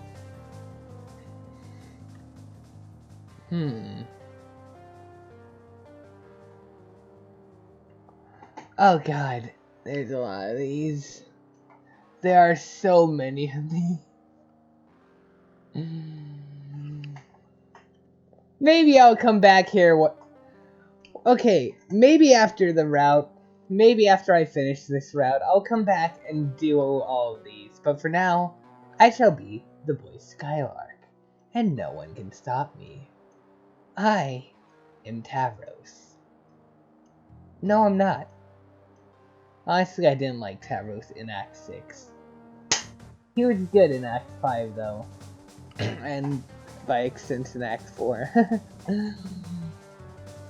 A next level Petticoat Seagrift and a level 1 boy Skylark. Not exactly the meta strat. You're lucky you paired with the number 1 gamer on Alternia. Before I can carry you to victory, we need just one more thing. There's more of this bullshit? What now? Is a giant sandworm going to poke its head out of the sand and puke up some more fucking game mechanics that will be described in excruciating narrative detail? Quit being so dramatic. Your character needs a name. Oh, a name. You already have one of those, though. You told Jada already, but man, you're not feeling as comfortable with it right now for some reason. Why does thinking of yourself as a distinct being with an identity and a history feel so uncomfortable? What's wrong with you? Might as well just make up a character name. That smug face. I saw something about Doc Scratch? As soon as you say it, Vriska narrows her eyes. Without warning, she pushes you off the dock into the briny Alternian waters. Fun. Okay, what were the other secrets? Tavros. Tavros! Nitram! No. You gotta pick a name less would-be than that. Oh. Any other trouble? Can I actually be a radio Medico? Oh. Megiddo. No.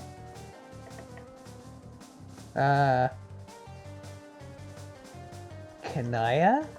Can you be a little more creative? Jeez. Rasky. Oh. Vriska. I cannot stress this enough. No fucking doubles. Okay, fine. Securely. Ooh. Cecily. Iopara. Now that's a badass sounding name. Sure you can live up to it? Oh boy. What? No, I don't want to skip. Okay then. But yeah, that's cool. MSP reader. Kind of a weird name for a character, but it fits you. Alright, and then let's actually name ourselves Vraskia.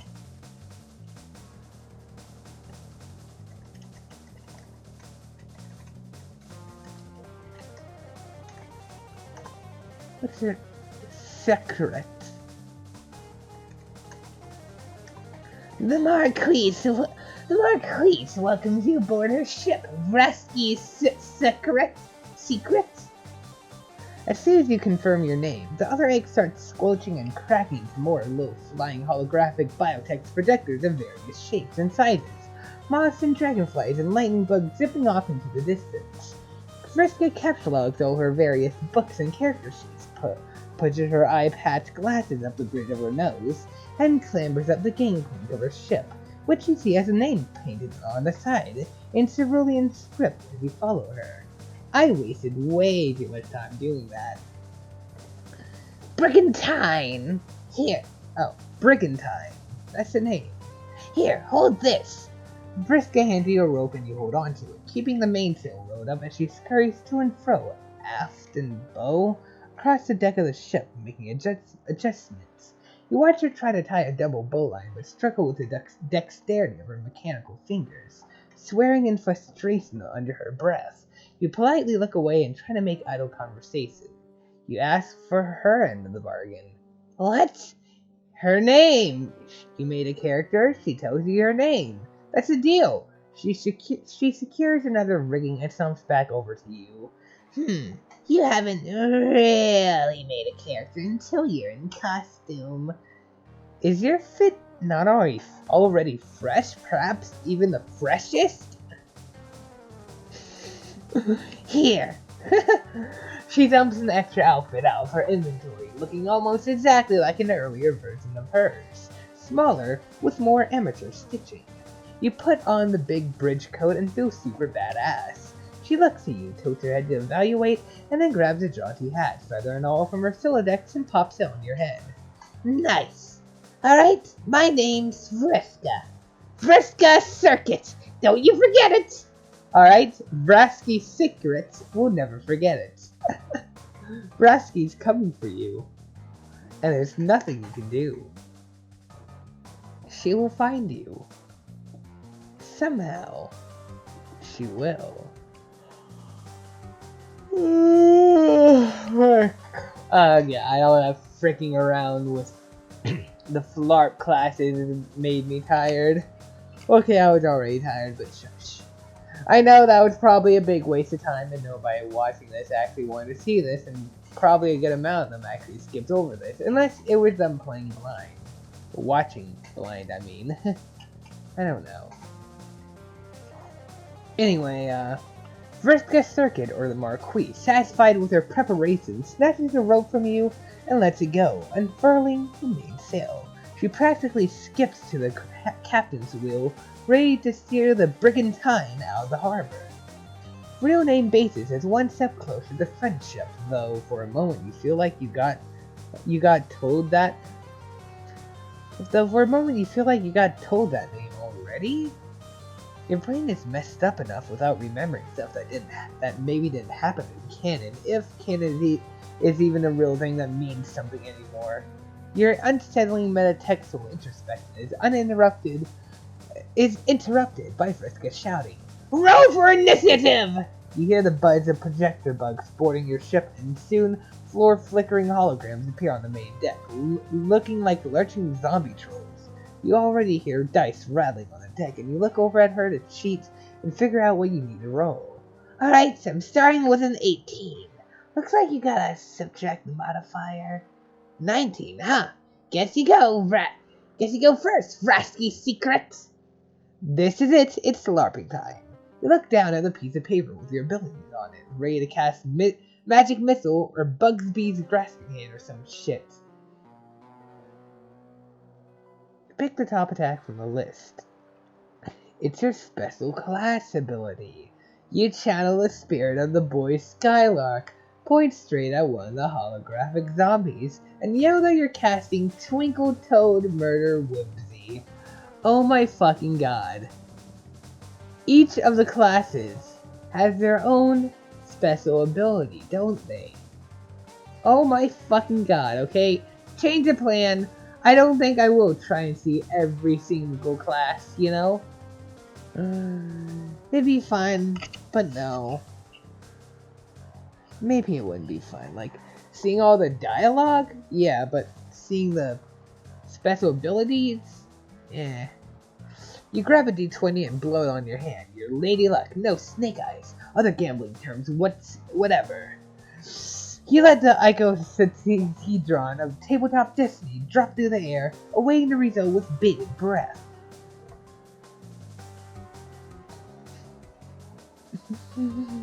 You get a 2 and miss. God damn it! Okay, that's a clever way to, like, make it so you don't actually have to write every single class ability. Vriska laughs out loud. Okay, you still have to write the abilities, but not what the abilities do. Check out how a real gamer does it. Then she shows you how a real gamer does it. Over the course of this and the next 4 holographic encounters of ballooning complexity, tediousness, difficulty, and word count, she just rolls so many goddamn dice and keeps track of so many goddamn stats. You're overwhelmed, bewildered, and tired of doing math and pencil by the time the last squinting hollow monster dies. You were worried about the danger of this game before, but it seems like the only way you're gonna die today is a fucking boredom! Then you spot it. A schooner painted all in black emerges from the fog. You shout to Vriska that there is a ship on the port horizon! Vriska looks right. Does she not know the difference between port and starboard? Huh. You point in the proper direction, and she gives you that mischievous grin of hers. Now, it's time for the real action. We've entered the PvP-enabled zone. She puts aside her character sheets and dice, drawing a blue saber. She holds it in one hand, the ship's wheel in the other. Okay, I don't think it's... Oh fuck, I got the achievement actually. No doubles, there's only room for one petticoat seagrift on the high seas. Weenie, you and Tavros have a lot in common. Oh my god. Oh my god! This is gonna be fun. Do you wonder what these other things are? We'll see. She puts aside her character sheets and dice, drawing a blue saber. She holds it in one hand, the ship's wheel in the other. That's Saru, the ship of Dreadclaw Ophelia. Top of the naval flag leaderboards. She's got a whole crew on that boat. But she's just another rich sea dweller with hired help, and she's been too scared to face me. Vriska's pointed your ship straight at the Roo, and you picked up speed. You can make out a troll girl with finned ears and a gaudy purple outfit that you describe as a sexy pirate Halloween costume from the world's most boogie party city, Dreadclaw Ophelia. Isn't Party City like a Night in the Woods thing? I really need to replay that. I don't know.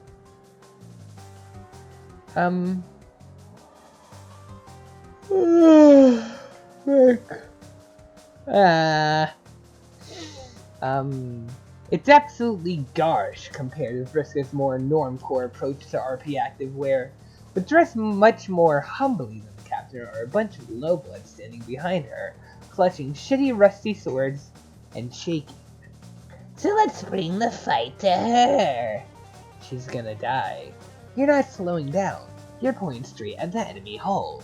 Vriska steers your ship directly into the well-pointed schooner, and you struggle to keep your feet at the shock of impact, which knocks the violent blood in her frightened thralls to the deck of the Roo. She yells over the din of horrific wood-on-wood screeching. Hey, Swabby! Wanna be really good at sword fighting?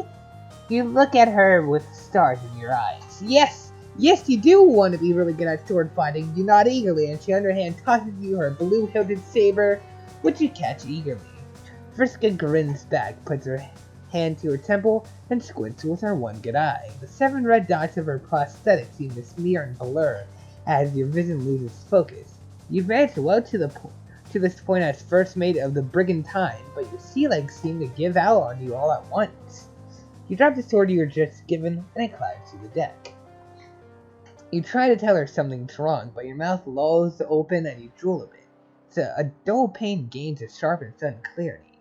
It feels as though 8 spindly legs are crawling on your head. No, in your head.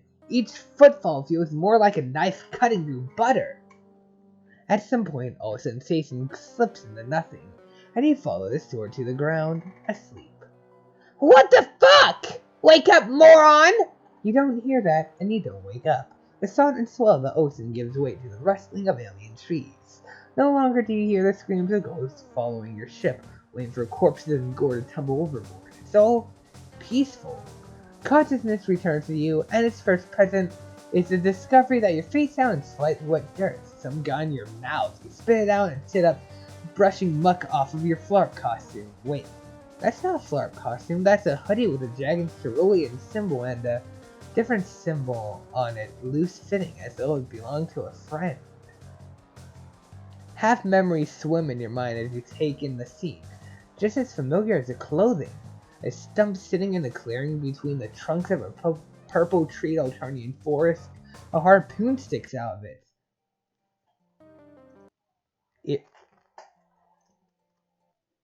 Wait, what? This stuff would typically fill you with unease. An aura of death and defeat by a squirrely silhouette cuts through the darkness. You step further into the clearing and feel your heart lift. What the fuck? What the fuck? Sitting there on a stump, kicking bare feet back and forth, tilting her head to the side and smiling impishly, is your friend, Boulder Lamati. You remember her. You remember her! Psst. Fancy seeing you here. That's a joke. I'm a figment of your imagination and I wasn't expecting you the whole time. She pats the stump next to her in an inviting gesture, and you sit down. You feel less adrift than you can ever remember. You tell her you missed her. Of course you did. You've gotten yourself into a real mess, dear friend. You ask about all your old friends. Sitting next to you, they flip to your mind clear as day, as though the memories were never locked away in the first place. How are Tagora and Gellick doing? Has she run into our data again? What's going on in the neighborhood? Do folks miss you? That last question collapses her wry smile into a genuine crestfallen expression. I can't really tell you that for sure. You've seen it for yourself just how much he can do. There's a whole other disturbance in this neighborhood, and it has his nefarious fingerprints all over it. It's almost like he was preparing for this, but I try to stay one step ahead, and I remember what I'm fighting for. Do you? The question is arresting. What are you doing? Even with your memory clouded, you've just been bumbling into other people's stories, breaking things as you go. Well, there's nothing wrong with breaking things. It's like they say. Sometimes you have to compromise if you unfertilize Cluckbeat's embryo in the name of a complete breakfast. You tell her that you haven't had a good breakfast in ages. One of the places you were at had swords in the fridge. Also, you have absolutely no idea what you're doing. You're going where the river takes you, but things are different now. There is a great power within you that you're just now realizing. The power to shape the river, to use its water to scour the land as you please. Or a power even he doesn't fully understand. You look down at your hand, sitting next to her. You start to remember the green room, the story you've fallen into. You tell her there's so much broken and you have no idea how to fix it. You tell her you wish it was real, not just in your head. She'd know what to do. She tilts her head again, inquisitively. Am I, though? Just in your head, I mean. Hold on. Oh, fuck. My nose is bleeding. Okay, that's fun. It's barely any blood. It's probably fine. Just in your head, I mean. The story is only broken if you accept that it is broken. If you think of the story as something given to you. But it's not. Puppet masters may try and tell you that the strings they're pulling are the only ones. She says this, her head jerks back oddly, but she continues whispering, calm as ever. Don't be afraid. Don't let anyone tell you that this story belongs to them. Not him. Not anyone. You feel it too. It feels like threads tuck at your body, at hers even more. Limbs twitch and pull in gruesome pantomime as more and more strings loop around her and disappear skyward. They nearly surround her completely, but you're powerless to resist, paralyzed. It's for you. It's always been for you. Remember, friend, the only question.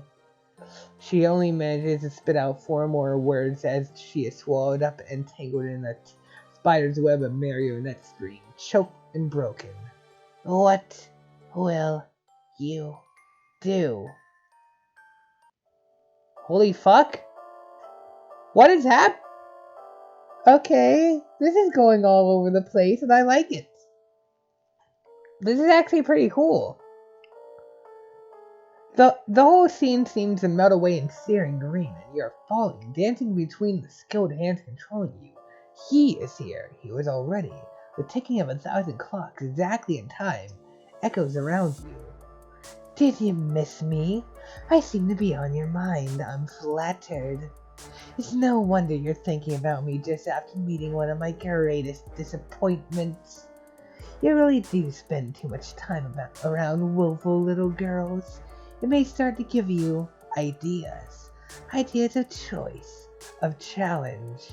You're relevant because those holding the strings decide you're relevant. An observer. The show must go on, but don't make the mistake these low ingrates did. It can go on without you. The bits that really matter, at least. What's that? Am I doing this? I'm afraid not, darling. I don't even know what you're referring. Tears sear at the edge of your eyes again. You try to keep Boulder's words in your mind as the strings squeeze the breath out of you. What will you do? Another voice seems to answer from another place entirely. Scratchy and loud. It says, "Fix this." You wake up. Cold stone and a draft greets you. Charming. You clearly open your eyes, memories of the dream already fading to wisps in your mind. You're in a cluttered bedroom, or the cluttered respite block that you're sure is Vriska's based on the broken 8-ball scattered everywhere. You pick yourself up off the ground and try to think about how you got here. You passed out back on the Brickentine. She must have brought you home, but where is she? You turn around and see a window. You look outside and see a dramatic scene below. Vriska is mind-controlling a group of thralls. One she must have went off Dreadclaw while you were out cold. They're marching one by one toward a massive web. Perched in the web is a giant spider, heaving, hulking, hungry. Vriska is about to feed the losers of this game to her Lucis. Huh. Can't say that's unexpected. I want to look at the credits, like Vriska. Writers. So did Kate like write that whole thing in the middle as well? Yes, she did. Huh. I still don't really like Kate. I don't know if I said this on camera like before, but I don't like Kate. They're not a good person, and a lot of people can agree.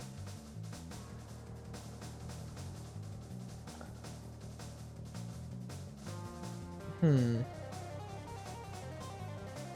2, 4, 6, 8.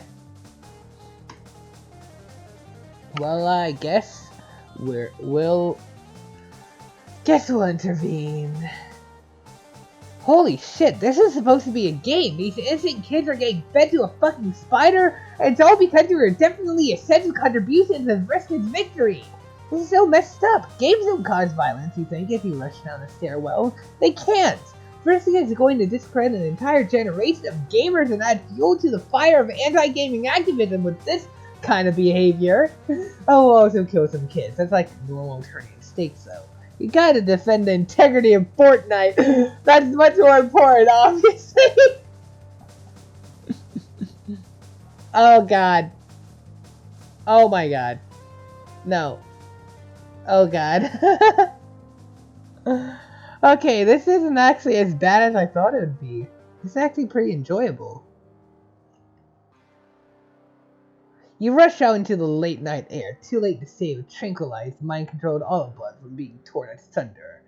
Vriska loses holds the troll in her forelegs, pedipalps tearing through clothing and chilakare, however you pronounce that, tearing in the gray flesh, feeding a winding intestine into her mouth.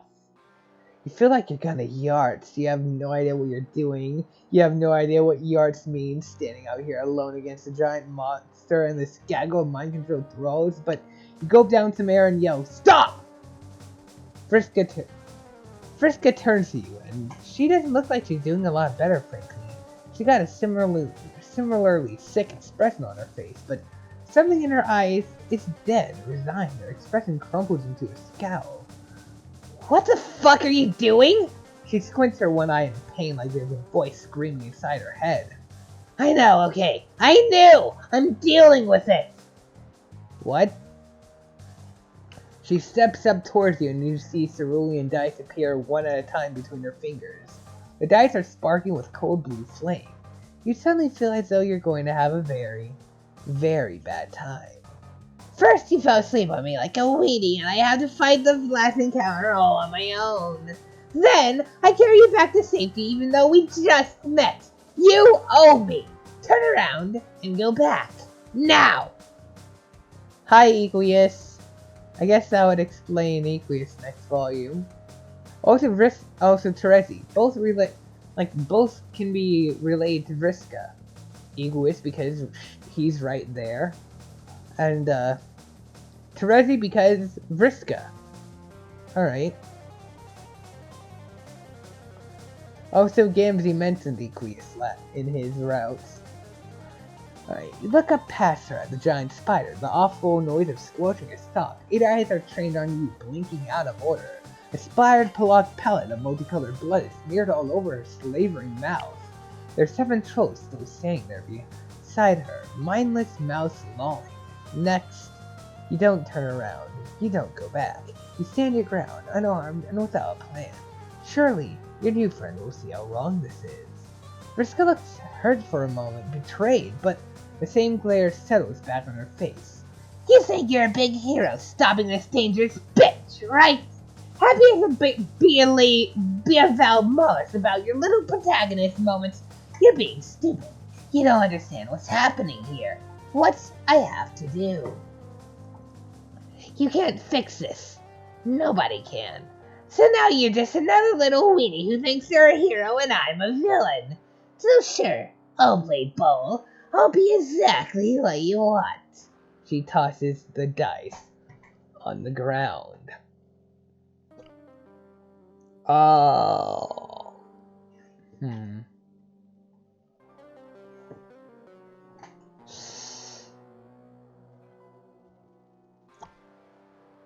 Restraint. Is it random? Doesn't seem like it. The dice glow with a blue flame as they tumble to a stop. An ethereal whip materializes and snaps around your ankles, and you're dragged dizzyingly fast towards the spider's web. The friction of your ass on the rocky cliff face tears the butt off of your flark costume, exposing your delicate cheeks to chafing. Your greatest asset! But things get far worse than that as you're flung directly into the clutches of the horrific arachnid. The fangs of Vriska's looses pierce your skin and pump you full of a numbing venom that causes everything to fade to black and static numbness. which is good because she's beginning to eat you alive. It's also good because you can't see or hear a little girl stifle a sniffle, holding herself with crossed arms, one mechanical and rocking back and forth, watching another friend consumed by this chaos that never leaves her. Great work, hero! You got Vord! Thank you. Oh boy. Yeah, okay, I can kind of see where the bad writing's... Okay, the writing of the route itself isn't really bad, but the thing is, Kate doesn't actually get Vriska's character. The point of her character is bad people can still be heroes. You don't have to be good to be a hero. And yet, Kate is here trying to make Vriska seem like a victim. Well, yeah, I guess they are kind of a victim of their Lucis, but after that, like, okay, so all the deaths of the trolls fed to her Lucis can be excused, but none of the other stuff can really be excused like that. No? Vriska is not a good person, and she's not supposed to be a good person. Alright. Let's do the good ending. You can't watch, hide in a room, and wait. Okay, holy shit. Vriska's Lucis is a giant spider monster that eats children. This explains so much and also raises a significant number of questions that you're gonna think about while not watching these kids get eaten. You look for something to distract yourself with. You spot a black, raggedy book, much older than anything else in this room, with Vriska's symbol on the cover. The journal. Mindfang's journal. This would be a good opportunity to get a drink because my throat is dying. Holy fuck. Combined with... Oh god, this is going to be the longest episode of Pesterquest. Maybe entirely, unless Dirk's going to be extra long. Because, like, I fucked around with the classes too much. I'll be right back. The cat was in the room the whole time, and I didn't notice because she was being quiet and good. She left when I left to get a drink, so now I'm sad.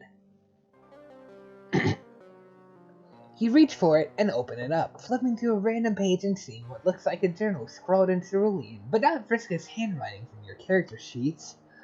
Looking inside the first page, you see the name Mindfang. You read, and holy shit, you're very unsure this is appropriate for a young girl to be reading. Keep flipping through the different parts, and wow, it just gets worse! Vriska named her character after this? You lose yourself in the hate reading Mindfang's long stories about petty crime, dubious consent, and oh god. I return. You lose yourself in hate reading Mindfang's long stories about petty crime, dubious consent, and weirdly detailed descriptions of the outfits of a woman named Red Glare.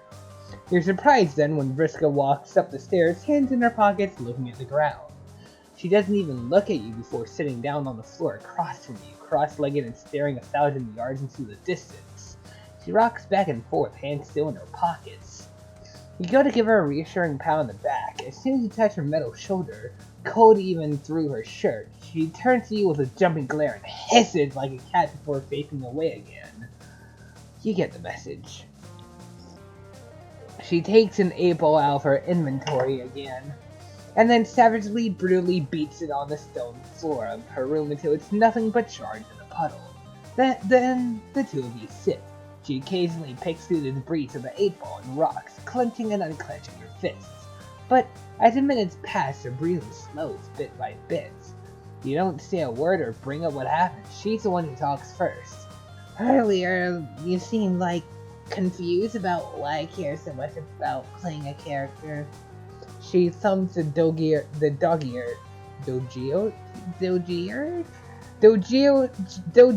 edge of a worn piece of paper in her sharp clawed hand, staring at the wall. She's still got blood on her jacket, blood that almost makes you retch with the memory of spidery mandibles devouring her spoils. One glimpse of it made you sick. What would dozens do? Hundreds? I mean, it seemed obvious to me that the Marquise is the greatest and coolest character ever made. But I've been here for so long, it's sort of like a part of me. If I throwing shapes every day and acting like something, right? But most people are so boring. They don't dress up, they don't act, they're always obsessed with being the exact kind of troll they were yesterday. Maybe you don't have to be this. Maybe you don't have to be the same. Maybe you can go on message board and try out being someone new and find out if you like it. Maybe it's nice to be something. Maybe it's nice to be called something your Lucis doesn't call you, and meet other people. And meet people who only ever knew you as the girl online or on the other ship who's like super badass and gets things. Come on, you can't tell me you've never wanted to be someone else. You edge a bit closer to her during this rant and are looking at the sheet of paper in her hand. It's a spreadsheet-looking series of boxes she's filled in with red ink. Name: Marquis Spinneret Mindfang. Class: Petticoat Seagriff. Gender: F. Emphasis on female. Levels: all of them. Transriska. She's doodled all over the margins. Art of her captaining ships and swinging swords and drinking out of goblets. Have you ever wanted to be someone else? The question now makes you uncomfortable. Just pondering who you are now fills you with unease. Fuck playing a character. Filling out a sheet like this for yourself seems impossible. A piece of paper representing all your physical and mental attributes, a blank canvas, the common outlines thereon defying the boundaries of every conceivable personality. You don't even know how you'd fill in the gender box. You've been busy making friends, okay? Suddenly, she turns on you, and there's a desperate kind of crazy intensity in her good eye, like her gaze will burn you. You're going to leave, aren't you? No, yeah, of course. Everybody does. Do you think I like this? I used to have a partner. She didn't like it either, but she helped anyway. Like you, I guess, except you didn't puke when she saw blood. Except she didn't puke when she saw blood. And also not like you at all. She made rules. She loves rules, and I don't know if you noticed, but I'm not like big on those. Gambling queens broke rules all the time, and that's just what you gotta do to survive. To make the voice stop haranguing me. And like, she heard her Lucis in her head. She heard her Lucis in her head too, but she didn't need anything from her. What's that even like? Wasn't that a bad ending? Well, okay, it's being ambiguous, huh? I don't know. I've got to be the best. I have to. I didn't get all the levels and look.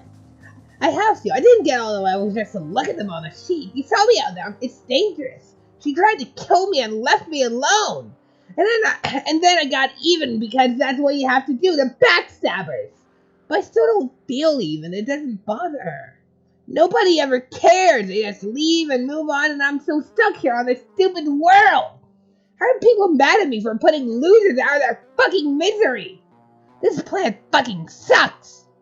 Oh boy, that's a lot. You let her finish her tirade. She hasn't looked straight at you for the whole thing. You gently ask about how her Moirail, who you did just befriend, would feel about her saying she's alone. You see a lot of thoughts flicker through her head and a lot of expressions dance across her face. She settles onto a look like she's smelling something off. People always want shit from other people. Sometimes you know somebody and you can't describe like what your whole deal is. You grow up with these ideas about what you're supposed to do, how you're supposed to be. You get handed out these strict categories, tables in your player's handbook. And you read stories or journals or whatever that say this is a matesman. You feel like this about them. And you have a Moirail that meddles with you because you're just too broken for her. And she wants. Or you get told, oh, this is what a rival looks like.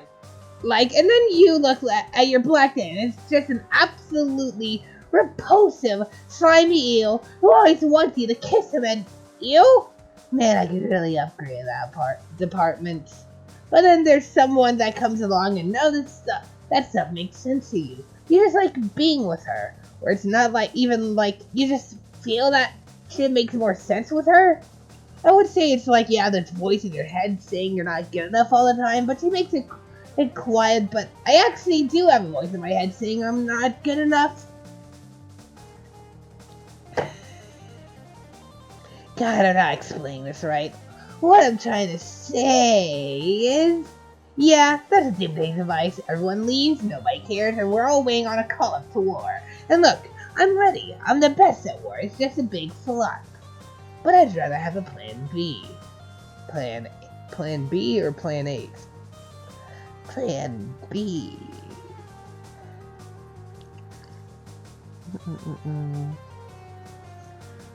You give Vriska a moment to breathe.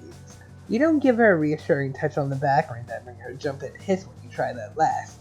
She's like a feral cat, this girl. Tangled, greasy hair droops over her shoulders that are always hunched up, like something would come for her throat if she exposed it to anyone. You wonder if she ever let her shoulders down around the girl she's talking about. An ex, perhaps? Of course she did. You wonder if she ever will again. You hear a psst in your ear and a squirrely little laugh, and suddenly remember a green room and that you've had assault before, somehow. You ask her the question that's been consuming you, more accurately not consuming you. Why were you left up here when everyone else got fed to the spider? She tenses up immediately when you ask this and takes some time to clench her fists and release them. Some people are off limits. She has to eat, but she doesn't eat my friends when I bring her enough food. And you're counted off limits? You're one of her friends? Oh my god, don't get a big head about it. I wouldn't let her eat Kargat either, and he's not like my BFF seer for life or anything. Plus, he helped me out, and that's the pirate code. Plus, fussy things make me mad. It must be hard separating trolls into two classes, friends and food like that. It must be hard and nobody understands. I mean, that's how it works here. Everybody's got someone to kick down on. Except Rustbloods, but them's the breaks. Somebody's gotta be on the bottom to keep the whole shebang afloat. Killing people lower than you is what all the school feeds say you're supposed to do. To get ready for a life at space war against, well, it mostly seems like they just kill more lowbloods, that's all it ever is. My ancestor... She looks left and right as though she's going to be overheard. Then leans in smirkingly. She sounds like she's letting you get in on a secret. Or, on a secret. A secret. Yeah. My ancestor mind things. She sailed around being the terror of the high seas for a while, but she found love with a group that was going to do something about all of that. About a bunch of weirdos led by a mutant who won revolution. I've always wanted to be like her. I liked using her name more than my own for a while, dressing up like her, learning to sail, but I always end up back here with a pile of corpses. That's having a loses, right? Sometimes you don't get to do what you want to do. She talks to me, you know. It only stops when she's full. always whispering in my head. Saying I was fatter than her, saying I deserved all the things that happened to me, even when I was bleeding out on this floor. Look at the cold, cluttered, uncomfortably drafty room. Whatever happened to her face and arm must have happened here. You see a broken figure silhouetted on the wall. You look back at Vriska, and you know what she is. For all the bombast, insults, killing, you're looking at a survivor. You're looking at someone who did a lot of things wrong. You remember Dave's carefully crafted defense of a persona. You remember Rose eating oatmeal for dinner in a drafty brewless mansion. Jade in the shadow of a volcano raising herself.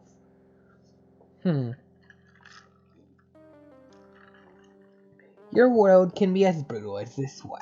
Earth makes survivors too, and you have made a difference for them, one at a time. All of that nihilistic bullshit earlier feels like it was shouted at you by some meddling voice, someone holding the strings. Fuck that! You're gonna be a goddamn hero today. You're gonna make friends with this whole fucking plan if you have to, and you're going to make it better, or at least less of a complete dumpster. You tell Vriska you'll be right back and sprint down a spiral staircase. You keep running, pumping your beautiful legs straight out the door of Vriska's giant hive. You don't have to color inside the lines of someone else's story. This is your motherfucking narrative now! You take a leap where you reach the cliff and barrel over falling fast, wind whipping past your face as you tumble through the air towards a giant white spider. A leap not of faith, but of hope. You crash into the carapace of Vriska's terrible murder mom hard, cracking it with a piercing shriek. At the same time, you zap hundreds of feet above the mouth of the volcano on Jade's Island and kick off the back of the spider, leaving the giant troll gorge arachnid tumbling into the lava as you zap back to Alternia, back to Vriska's respite block. You appear behind her. She doesn't notice you. She's looking out her window down at the empty web with a shocked expression. She just looks depressed. Still looking out the window, her stunned silence turns slowly into a grin someone less generous than you would describe as shit-eating. Holy shit! Frosty secret! You actually did something! Hell fucking yes! Okay, I actually did kind of enjoy that some, like, okay, yeah, the end with the whole, you're looking at someone who did nothing wrong, was obviously, well, wrong, but other than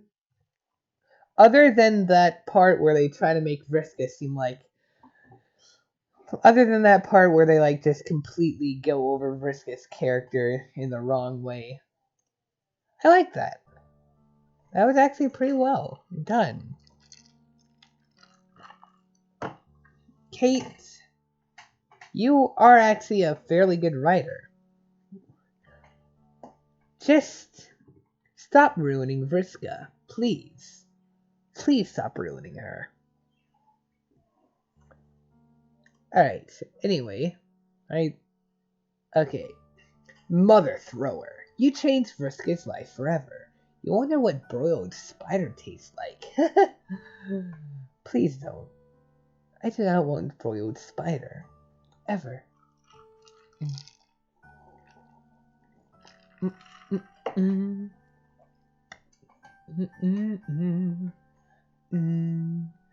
Da, da. Da, da, da, da. Na, na. Na, na, na. That was Pesterquest Volume 6. Whoa. Good volume. Things are just gonna escalate from here. Probably. We'll see. We shall see. Yeah, I have no idea how to end this. Thank you for watching 2 hours of me doing this fucking bullshit. Goodbye.